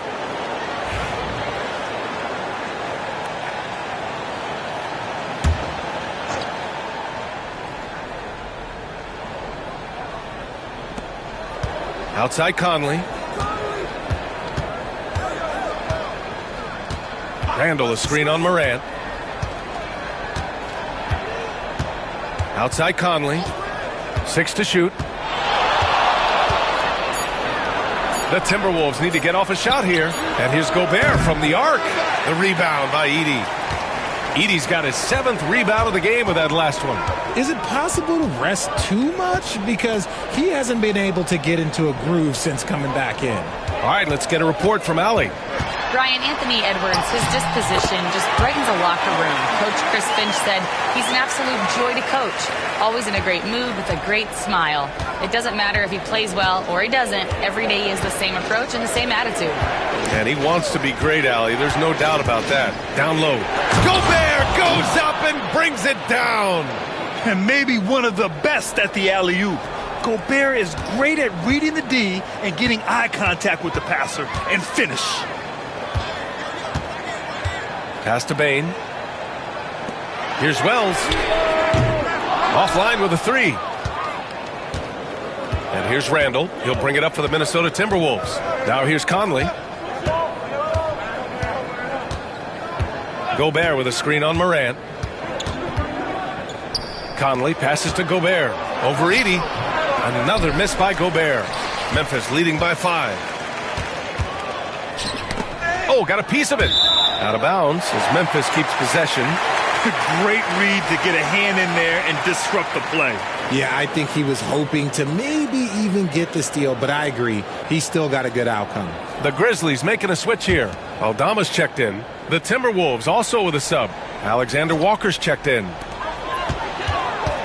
Here's Morant. And it's Gobert with a rebound. Timberwolves trail by 5. And here's Alexander Walker. Excellent D there from Aldama. Pass to Morant. Outside Bane. And here's Aldama. And here's Morant outside. It's rebounded by Anthony Edwards.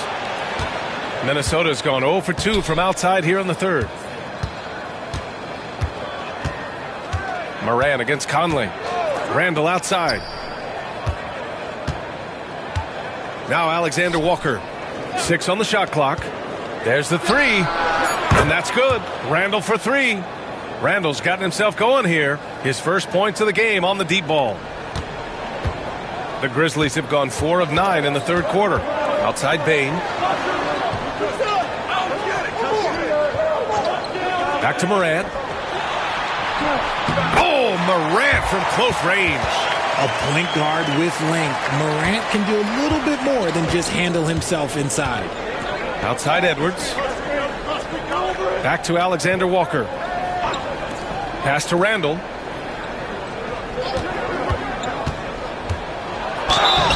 And he's going to the line for 2. The official saw contact while he was going up. You know, a reliable veteran like Julius Randle is so valuable. He provides a foundation for everyone else to play off of because they know he'll be there to score and help out. He makes it easier for other players to succeed around him.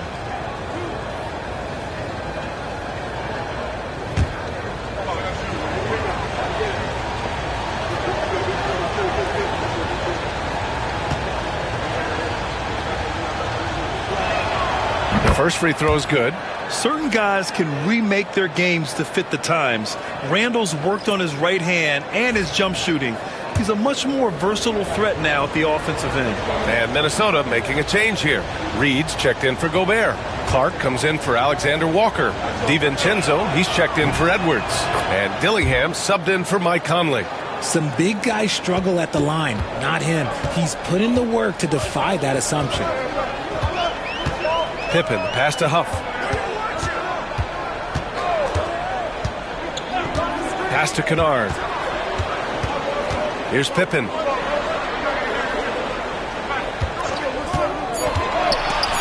Here's Huff. He buries it from 3. Huff's got his first 3 points of the game. The way he can elevate over a defender from deep, very tough to contain outside the arc. 2 seconds separating the shot clock and the game clock. Here's Dillingham. He's scoreless.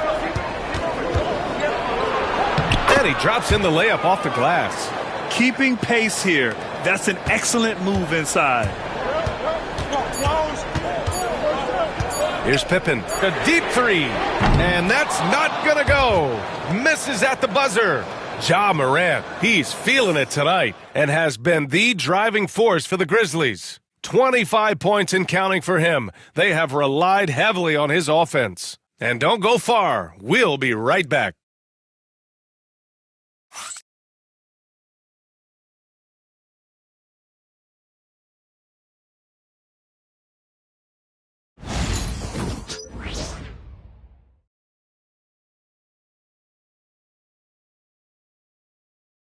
And while we have a chance, let's go to our State Farm assist of the game. Yeah, just shredding the defense with that feed. Zero chance to stop that. That's an unguardable pass, flat out. Give him credit for possessing that type of vision.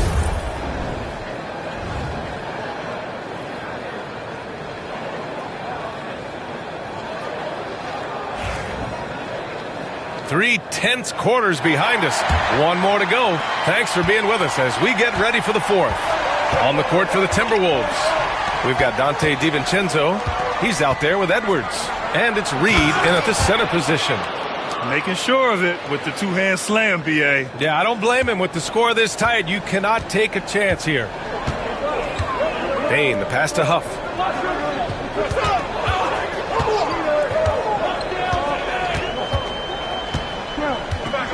Pass to Pippen. Inside. Huff can't get it to go. And so it's Edwards who brings up the ball for Minnesota. Here's Minot, guarded by Aldama. And here's Edwards outside. Huff pulls it in. He made a 3 back in the first half, but that's it. We'll see if he can find his stroke. Here's Pippen. There's a screen. There's the triple. Reed with the rebound. Reed's got 5 rebounds tonight. And they're up right now, but it hasn't been because of him. He's really struggled on offense. DiVincenzo finds Edwards. And unable to get the go-ahead bucket there. Memphis leading. Pass to Bane. We've gone about a minute and a half into this fourth quarter. And he got the whistle on the way up. So he'll be headed to the line for a pair. It's on Anthony Edwards. All right, a moment to look at the scoring approach in terms of where the points are coming from here for the Grizzlies. All game long, they've been making it rain from the arc. And look, they've done it by feeding the hot hands. Well, another thing they did well was taking advantage of the holes in the defense. Very aggressive in exploiting the lack of concentration. The free throw drops for Bane. And Richardson's bursting onto the scene. Bane has been nothing short of spectacular. Bane was a steal with the 30th pick. He's added to his game each year. And now, look, he's one of the better two-way wings in the league.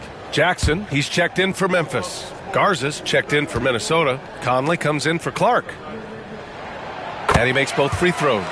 An effective two-way threat. Have to be impressed with Bane's steady improvement year after year. And Chris Finch calls timeout here. He's looking to make some very important adjustments here. And he hasn't gotten anything to go. You can see the frustration mounting as a result. His team, not in great shape either.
And Minnesota making a change here. Ingles is checked in. Let's check in with our reporter, Allie LaForce. Over that last break, I got a chance to hear what Chris Finch said to the team. He likes the way they're finishing inside. Coach said when we get close, we are golden. They can't stop us in there. Let's keep pounding it as long as we can. Thanks for that, Allie. Here's Edwards. Edwards muscles it inside. Wow. Outstanding work in close. Edwards is just so confident from this area. Pippen, pass to Huff. Here's Pippen. He's guarded by Conley. And that one's good. Can't ask for a better look with the game in the balance. Timberwolves trail by 3. Outside Edwards. Pass to Ingles. Outside Edwards. Oh, Edwards! Money on the triple! Shooting the three with confidence. That's exactly what this team needs from Edwards. Here's Pippen. And Conley grabs the miss. For Minnesota, they've gone 3 of 5 since this fourth quarter started. Edwards. And he misses the go-ahead basket. The Grizzlies have gone 1 of 4 since the fourth quarter began. Not just a scorer, Bane is willing to set up others and does a very good job of it. Around 3 minutes gone here in the fourth. Outside Edwards. Pass to Ingles. They set the screen to take the lead. And no good. You know what? He's got to look to get other guys involved. The three-point stroke is off. A look at the clock. A little under 3.5 minutes gone by in the fourth. 5 to shoot. Bane finds Jackson. Here's Pippen. Gets rebounded by Minnesota. There wasn't a lot of resistance there at that rim. He just tricked off a little bunny. Outside Edwards.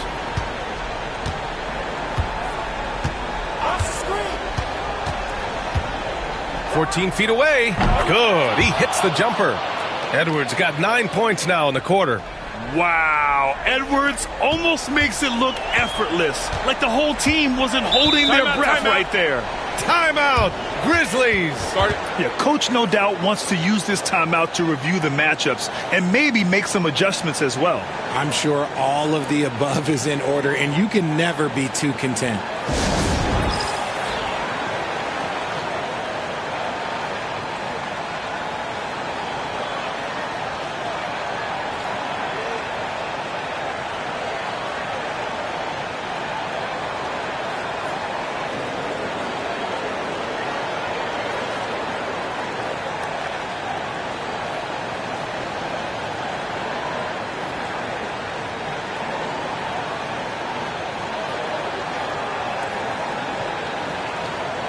And the Grizzlies with some changes.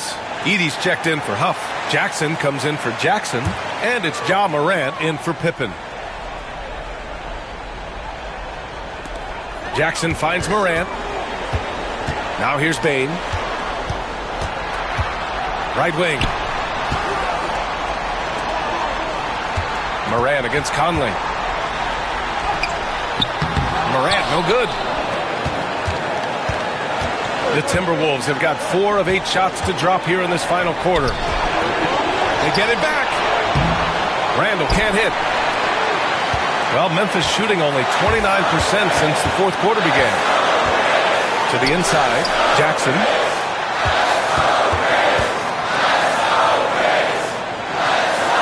Left side, Morant. With contact, Ja Morant. Get this man the ball, and he will make something happen. Morant rises to the occasion, man. 1:11 left to play in the fourth. Edwards with it. To the paint. Here's Gobert. The rebound by Edey. Now Bane. Here's Morant. Morant with the slam! And talk about stepping up in a big way.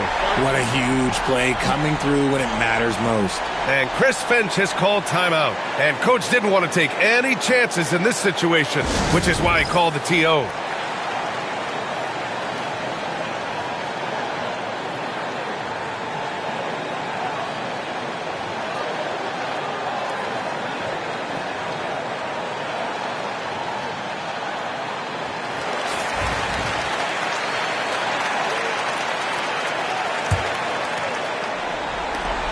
.51 seconds left in the fourth.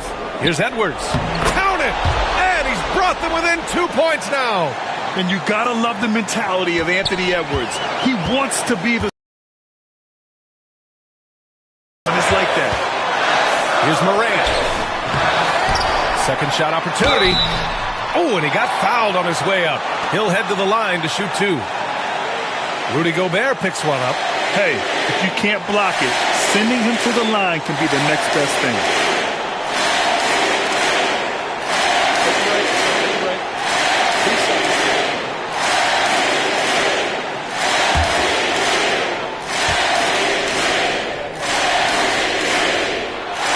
First free throw is good, and that makes it a 3-point lead.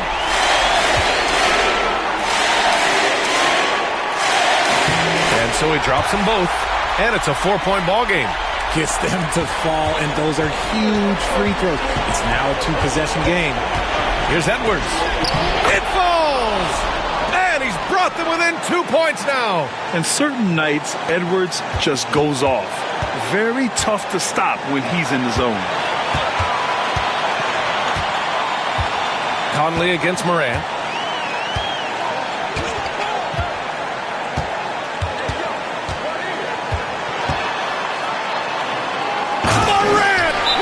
Slam! And they just continue to attack, even late in the game, while they're up big. If you want to be great, you have to have that killer instinct. And Minnesota calls time here. They're behind by 4. What do you think is going to be their best move at this point? And they're going to have to work fast coming out of the timeout. Yeah, no time to waste. They basically have to execute things perfectly from here on out.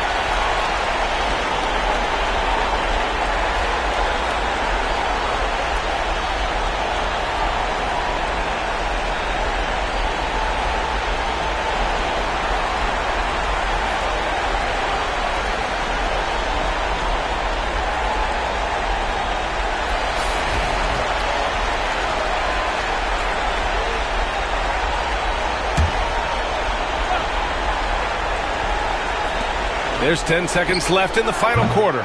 Edwards can't hit. And that's when they say you can't teach tall. This is where size helps you, owning those rebounds on the defensive end. Yeah, you had to do that. I mean, you can't allow them to dribble out the time.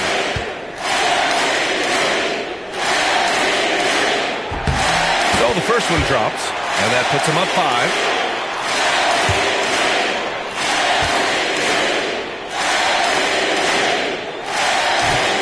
Second one is good, getting both at the line, and it's a 6-point ball game. Calm and cool, and his free throws put a bow on this one. Nice way to finish the game up. And so the Grizzlies take the win. I'm sure they would have preferred a blowout victory, but a win's a win. And so true, but you have to credit the crowd for giving them such a big boost toward the end. It really kept this team's energy high. And that about does it for the final game of the NBA regular season. For Allie LaForce, Grant Hill, and Richard Jefferson, this is Brian Anderson, thanking you for watching the NBA.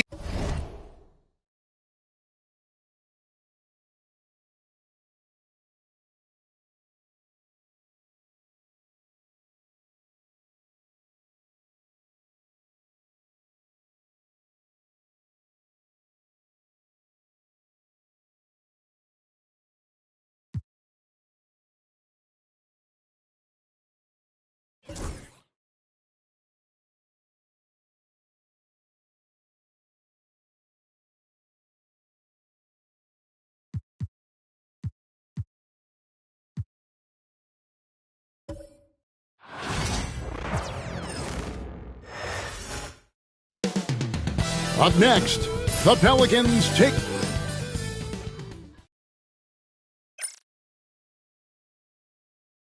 We are live. It's a Thursday night presentation here on 2K Sports. This game, Clark, the season finale for both sides. We have had another great regular season in the NBA, and this one is in the books. You're on top of it, right on, Kevin, and you look back on the season, how much has changed and all the surprises. I mean, it's amazing how quickly things can change in the NBA. Now let's take a look at the starters for New Orleans. We've got Brown. He's out there with Jose Alvarado. And it's Messi in at the center position. Down low. Prince against Brown. Can't get it to fall. Inside. From down low. Tried to bank it in, but he misses. Here's Kuzma. Pelicans pull it in. Coming off that loss against the Nets. Yeah, for that loss, you can credit their defense or lack thereof. Too many breakdowns on that end of the floor. Yeah, and that's really inexcusable. I mean, there's just no way that you can justify that. When you don't put the work in on defense, you're going to end up on the losing end. And so the New Orleans Pelicans get the first points of the ballgame. Kuzma outside. Too open that time. Made it look too easy. You can tell this guy believes in himself. Kyle Kuzma making an impact on this end. Clark, there are some that would say that Giannis Antetokounmpo is the best player in Milwaukee Bucks history. Others might say Lou Alcindor. What do you say? Hey, pump the brakes on that Giannis. I love the Greek Freak. And I tell you, Kareem is my guy. I would tip my hat there, but I certainly understand why others would say Giannis. I'm going to hang my hat with Kareem.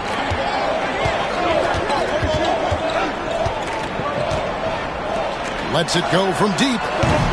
Messi grabs the rebound. They're 1 of 4 here to start, looking to get into a flow offensively. Brown outside. Pass to Messi. New Orleans moving the ball around. With the drive. Lock at 6. You know, Greg, it's been great to see the Pelicans get to the next level these past few seasons, hasn't it? It has, and they've become one of the deeper teams in the NBA over that time. It's not just about one guy. There's talent up and down that roster. New Orleans shooting their first foul shots of the night here.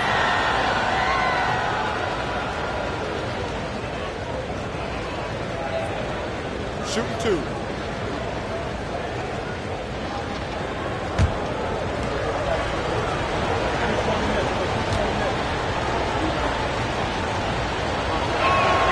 The first one falls. Now the Pelicans have lost in the first round GA of the playoffs in 2 of the last 3 years. And with how good the West is right now, they knew they couldn't stand pat. They felt the urgency to make some changes this offseason in order to take the next step. He makes 1 of 2 that time. Well, Greg, it took 40 years, but the Bucks finally won their second NBA title back in 2021. Yeah, and Kareem leading that 71 squad. Giannis was the man in 2021, averaging 35 and 13 during the finals, closing out the Suns with that 50-piece in Game 6. The shot by Rollins, no good. Really just struggling here in the first few minutes. 5 attempts with only 1 falling. Pass to Nisi.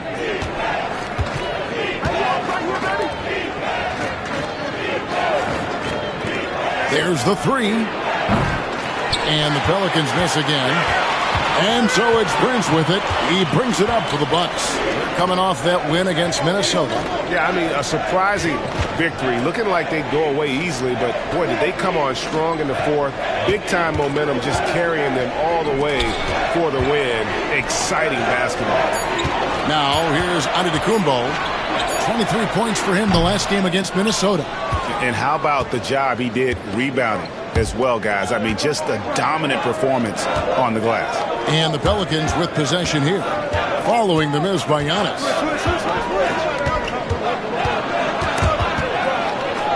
Brown outside. Hits the three-point bomb. You got to guard Brown closely because if not, he'll shoot it as soon as he catches it.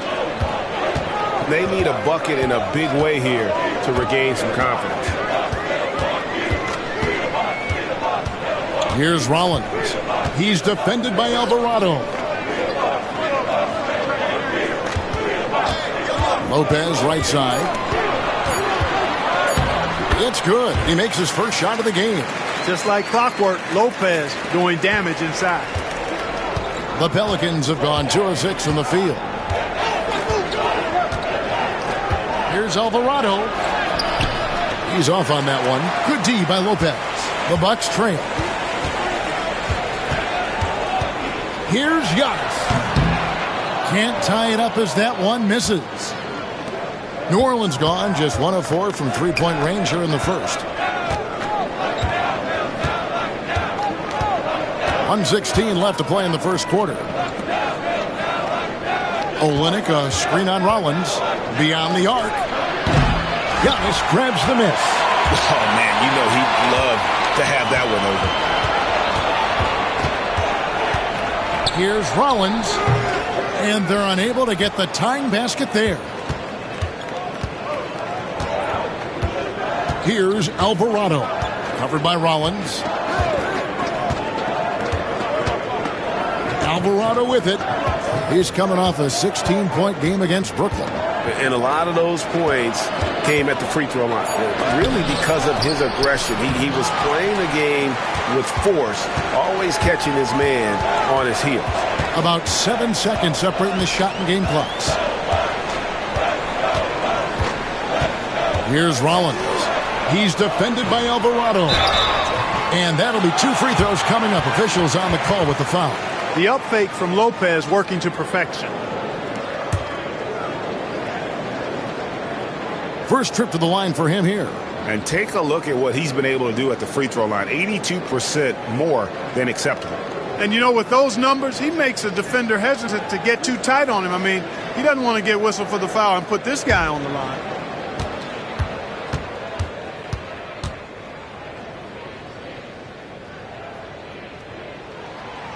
And he can't get the first one.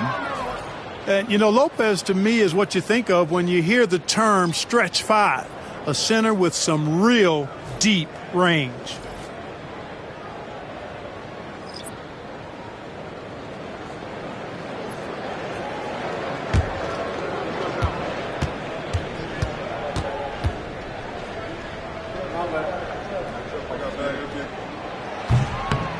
And he sinks the second. And, you know, Lopez has such a likable personality and way about him. just a good-spirited guy, and it's one of the reasons his teammates enjoy playing with him. Here's Kane from outside the arc. Not going to go that time. At the end of one, a closely contested game so far. Pelicans ahead, up by 1. And we'll get going after this from Milwaukee.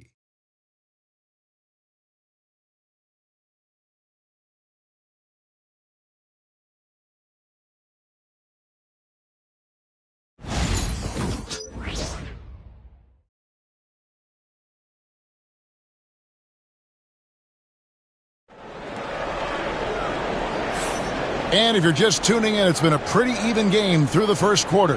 Guys, what stands out to you from the Pelicans in this one? Just a terrific first quarter, sparked really by their unselfishness. Yeah, and so many of their hoops came off an assist, which is a good sign of ball movement and sharing that ball.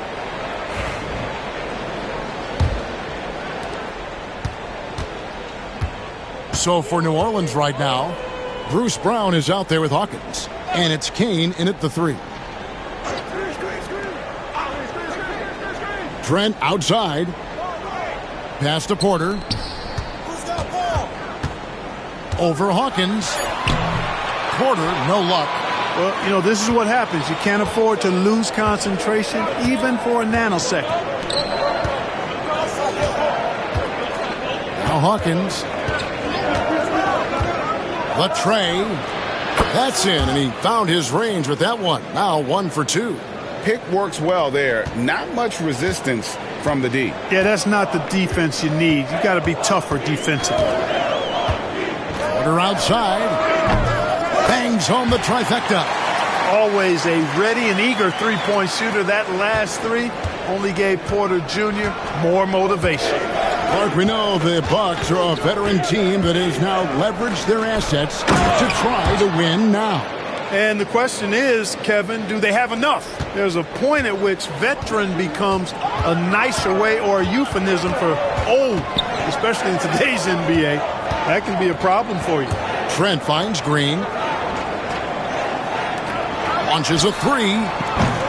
It's rebounded by New Orleans. Their last encounter was in New Orleans. Yeah, and what a gut-wrencher it was for them last time they met. Ended up on the losing side in that one. Typically, there's one statistic that jumps out at you when you're looking at what decided the game. And in that one, it was all about the rebounding battle. Brown, good. And despite those shooting problems in the first quarter, they have the lead and look like they're finally getting it together offensively. Now, here's Porter. He picked up 21 points in their last win against Minnesota. And I felt like his offense fed right into his deep. He caused a bunch of turnovers. There was just no let-up in him all night. Porter against Hawkins. Takes the 3. Prince grabs the miss. Bucks trail by 3. Pass to Porter.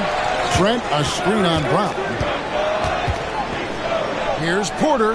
That one falls. His second basket of the game. He's now 2 for 3.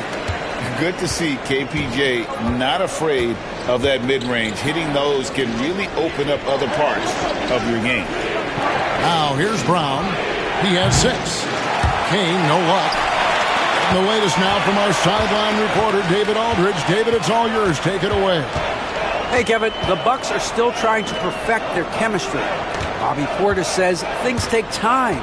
You've got to keep continuing to build it. There's another level Dame and Giannis can get to. Just making it clockwork. Them continuing to get better at it opens the floor for everyone else on the court. Kevin? Well, David, with those two guys, Dame and Giannis, it opens the floor up a lot. Hey, thanks for the report. Here is Hawkins. Looking at his point production, he averages almost 11 points a game. Shot clock at 6. The 3 ball. No good. He's off to a slow start. 1 for 4 so far. Trent against Hawkins. Porter looking it over. Green up on top. Here's Prince. And trying for the go-ahead basket. It doesn't go in. New Orleans has gone 2 for 5 from three-point land since the end of the first. Kane, no luck. For Milwaukee, they've gone 3 of 7 shooting the ball here in the second quarter. Porter passes to Green. This one for 3. It's hauled in by Brown. New Orleans in the lead. And there's a minute 45 left in the first half of the game. Pass to Robinson Earl. Can they get it? Out to the right wing. Here's Kane. Hands it from downtown. Kane's got 5 points so far. And the rebound battle split evenly thus far. Yeah, tit for tat on the glass. Just one more aspect of what's been a very closely contested ball game here. And Doc Rivers has called a timeout. He wants to talk to his guys.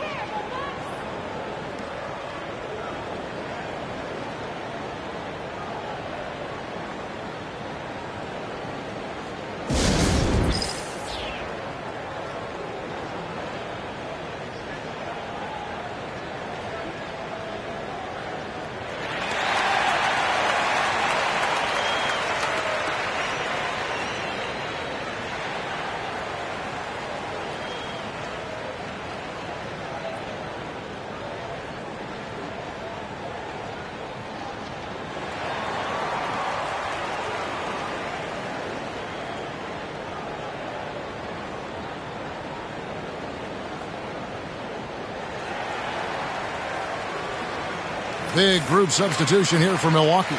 Lopez, he's checked in for Smith. Giannis comes in for Green. Kyle Kuzma's checked in for Gary Trent. And Rollins subbed in for Kevin Porter. Here's Rollins.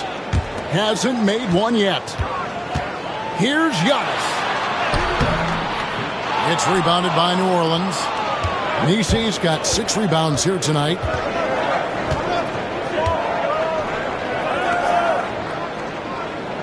New Orleans moving the ball around. Giannis against Olynyk. 6 to shoot. And too much time in the lane. They get called for the 3-second violation.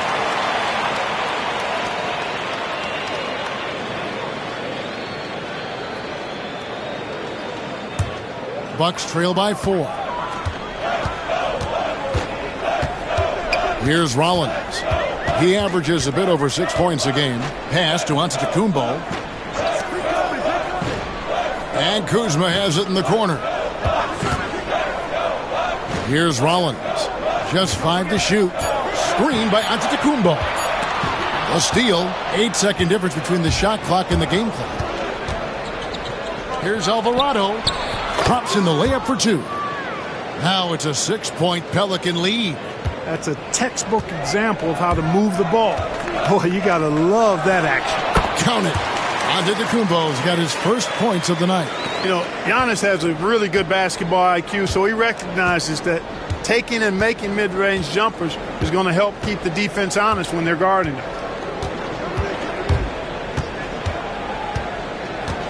Fires from 14. No good.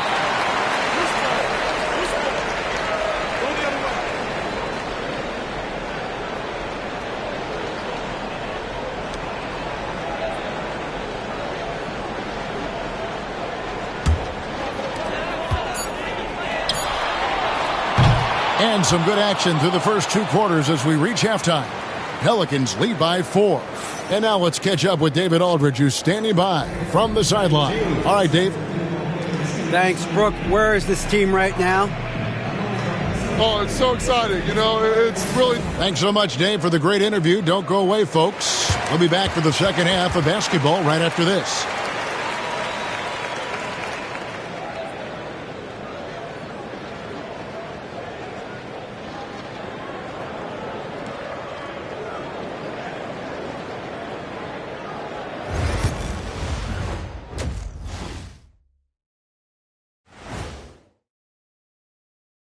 Thanks for joining us. We've got the Milwaukee Bucks in a tight ball game at the end of the half. Shooting under 35%. Let me see. That calculates to they're lucky to be in this game. Look, they're getting a lot of hustle points, but that can only get you so far. They got to start executing down the stretch. Yeah, patience is a virtue. Don't always take the first shot when you see it. And looking ahead tonight, here are the upcoming games we're looking forward to. It'll be the Cleveland Cavaliers up against the Pacers in Indianapolis. 7 p.m. Eastern Time for tip-off. Gentlemen, I can't wait for that game. We've been talking about it for a while. Two great teams just going at it. We'll see which style of play wins out. That is more than enough of us. Let's send you back to the game. Kevin Harlan and crew with the second half.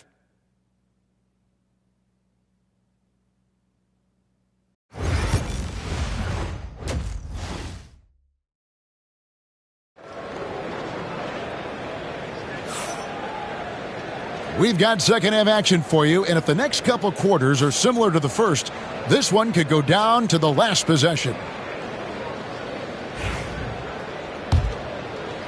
So it's the Bucks now. 4-point game. The post pair, the longtime duo of Antetokounmpo and Lopez. Rollins is out there with Taurean Prince, and it's Kuzma in at the 3, the small forward. That's the 5 to begin the second half for Doc Rivers.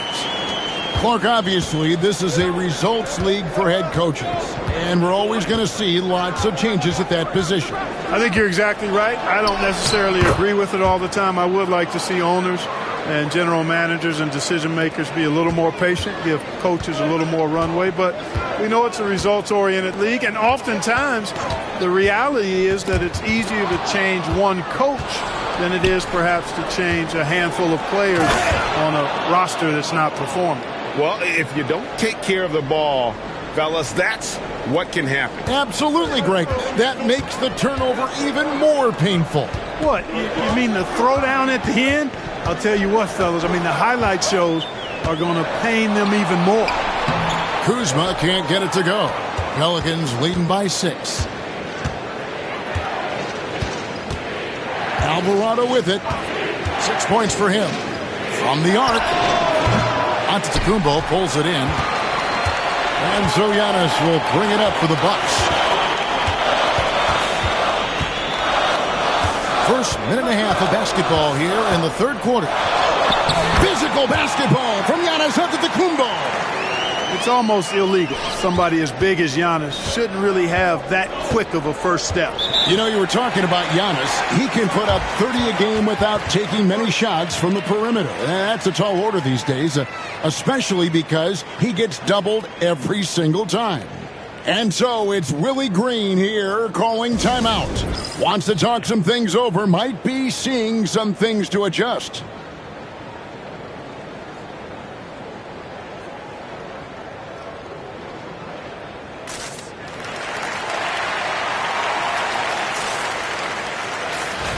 Now we have a moment to look at how the blocks have been stacking up over the past several months for him. We're just not seeing that same fierceness out of him defensively these last few months. He's lost a little bit of that intimidation factor. He's not blocking as many shots, and he's not making the same impact on that end of the floor. Here's Alvarado, covered by Rollins.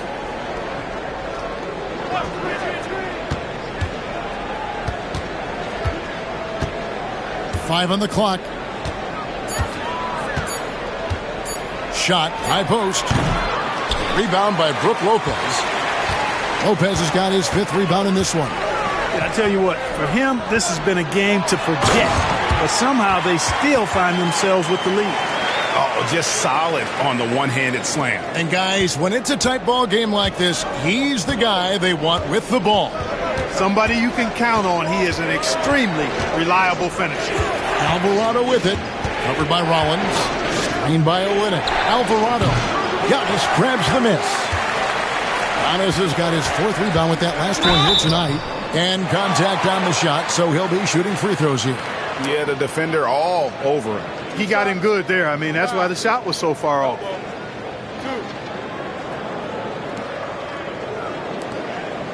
The Bucks shooting their 3rd and 4th free throw shots of the night. And 75% on the season as a unit from the free throw line. And guys, that allows their opponents to play very aggressive defense if they choose to, knowing it's not a bad thing to send them to the foul line.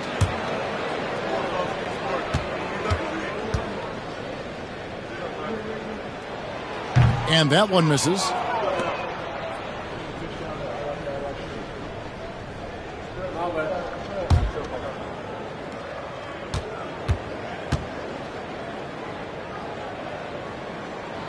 And the second free throw, good. A touch over 2.5 minutes of basketball played here in the third quarter. Pass to Misi.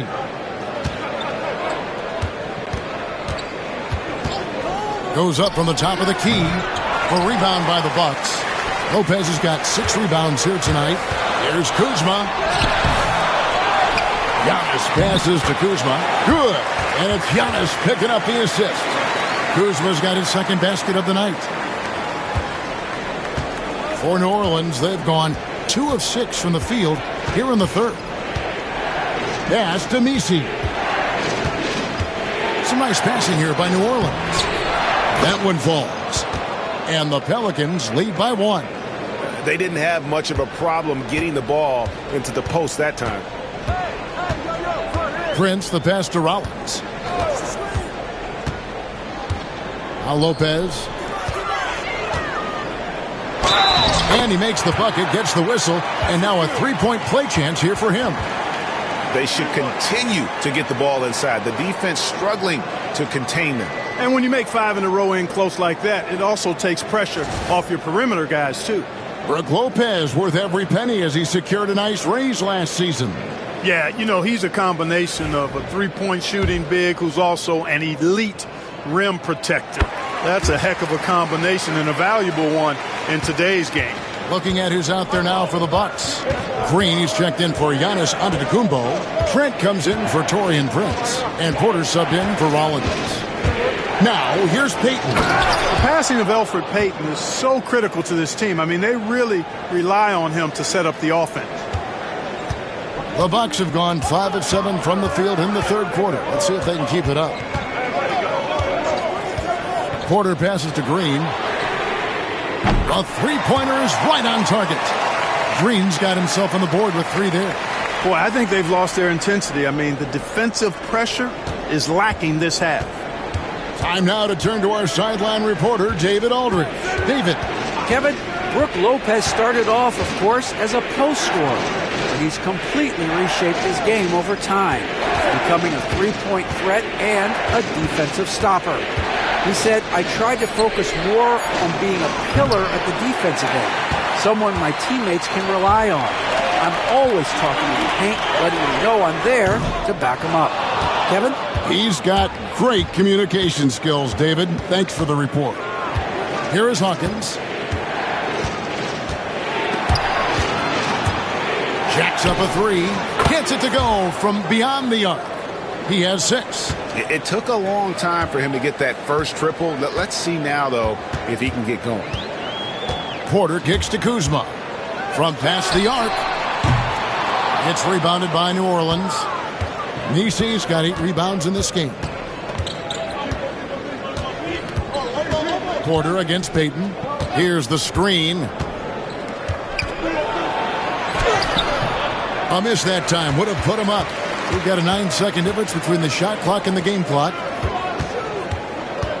And it's out of bounds to the Pelicans.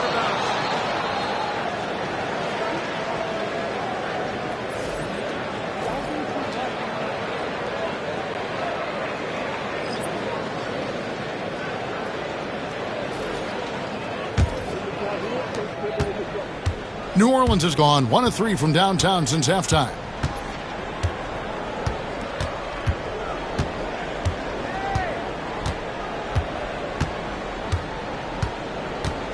Pass to Kane.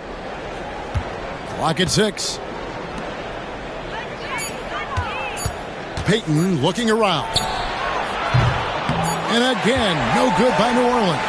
That's the end of the third, and it's all tied up. And we're coming right back after this break to get the fourth quarter underway.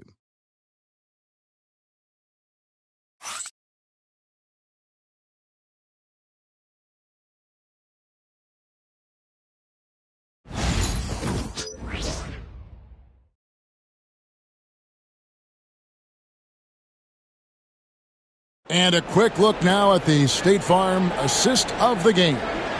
And, you know, you can always count on him for at least a couple of these pretty assists over the course of a game. And this one, a thing of beauty.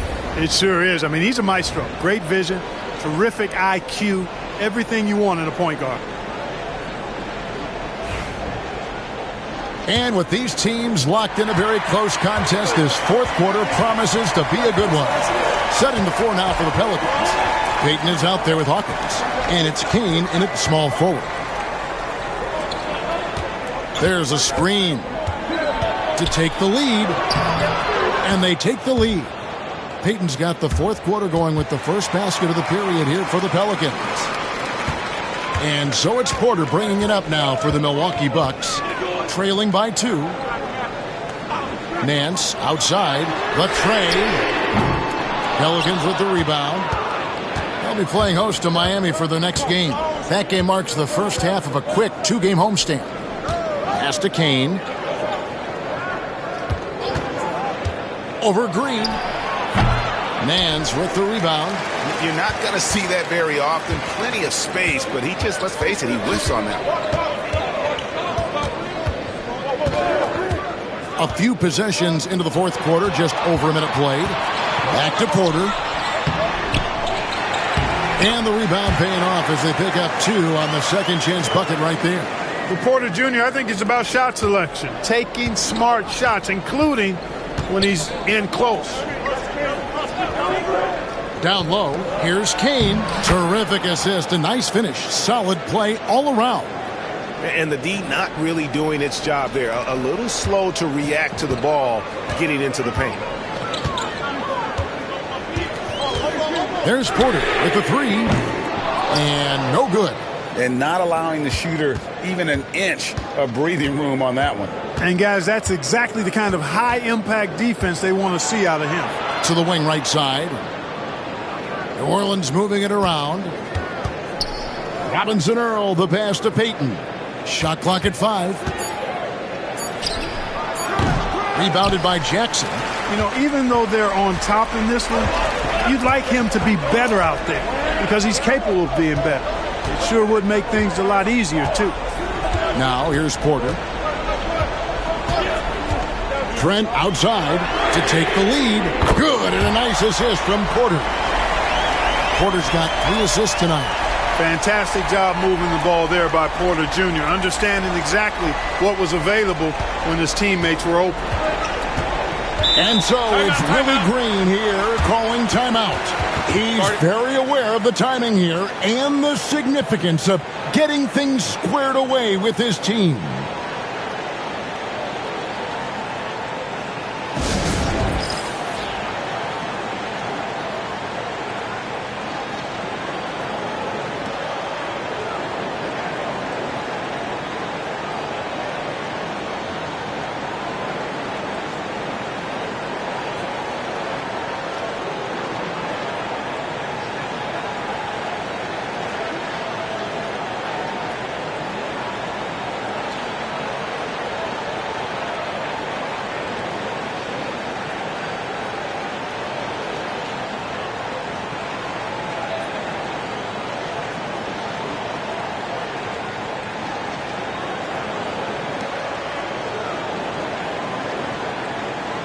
A new lineup here for the Bucks. Right now, let's send it over to the sidelines and get a report from David Aldridge. Thanks, guys. Willie Green had some words for his team during the break. They were asking the team to play faster, push the ball. Coach told their players, hey, look, in this league, fast break points are the easiest. We need more of them. Can't argue with that. Kevin? Thank you, David.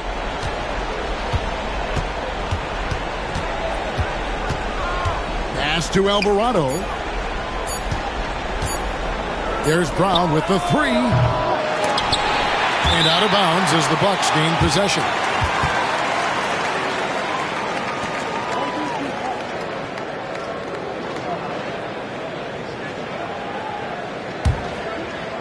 Fourth quarter keeps moving right along. 3 minutes gone so far.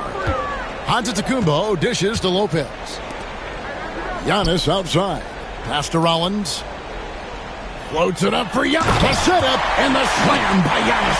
You know, feeling very comfortable taking a big shot when his team needs it. That's a sign of how Antetokounmpo has matured recently. And we're about 3.5 minutes into the fourth quarter. Kuzma with the defensive effort. Bucks leading by 3. Prince, the pass to Antetokounmpo. That one good for 2. Giannis has got 10 points here in the second half. For Giannis, his length and instincts on defense make him a feared shot blocker.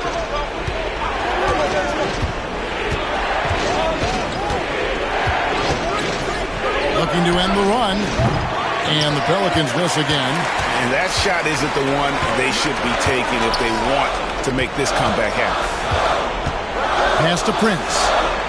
To the inside. The kick out to Lopez. Off the mark there with the three-point shot. And, you know, even though that shot didn't go down, I like how they got him a wide-open look in space there.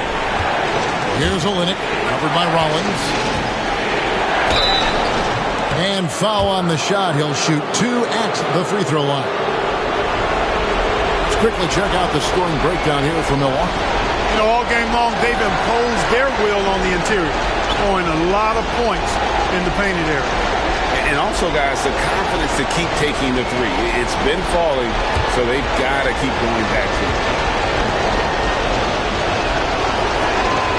Good on the first, and that shrinks the margin to just 4.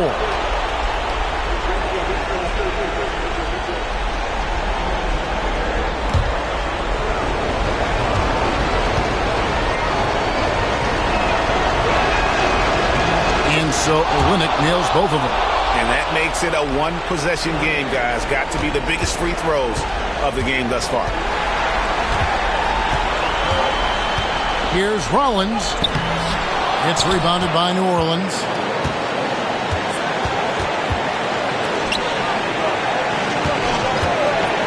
To tie it up. And that one is off. You know, I wouldn't be surprised if he gets yanked soon. I mean, that's how bad his shot selection has been. Kicks it out to Prince. And a great assist by Antetokounmpo as that one goes in. Prince has got the lead up to 6 now for Milwaukee.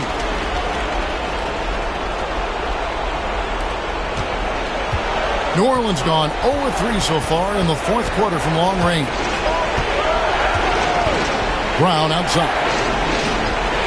Olynyk sets a screen for Brown. And the Pelicans miss again. And the Bucks with possession. They're on a 12-4 run right now. Prince finds Antetokounmpo, takes the alley-oop pass and dunks it down. Late in the game, up big, they continue to attack. I don't think you want to get loose and sloppy or ease up, but it is time for them to start using that clock a bit. Now a timeout called by New Orleans. 43 seconds left in the fourth quarter.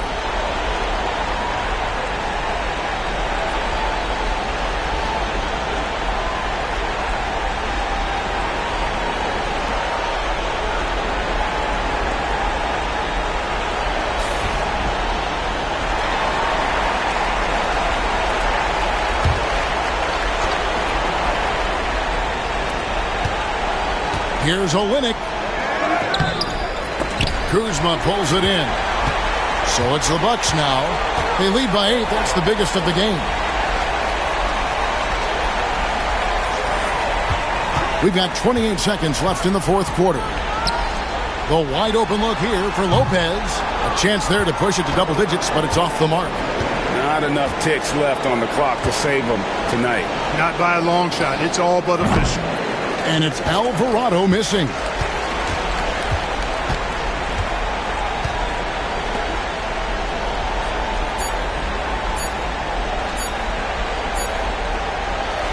And so the Bucks take the win.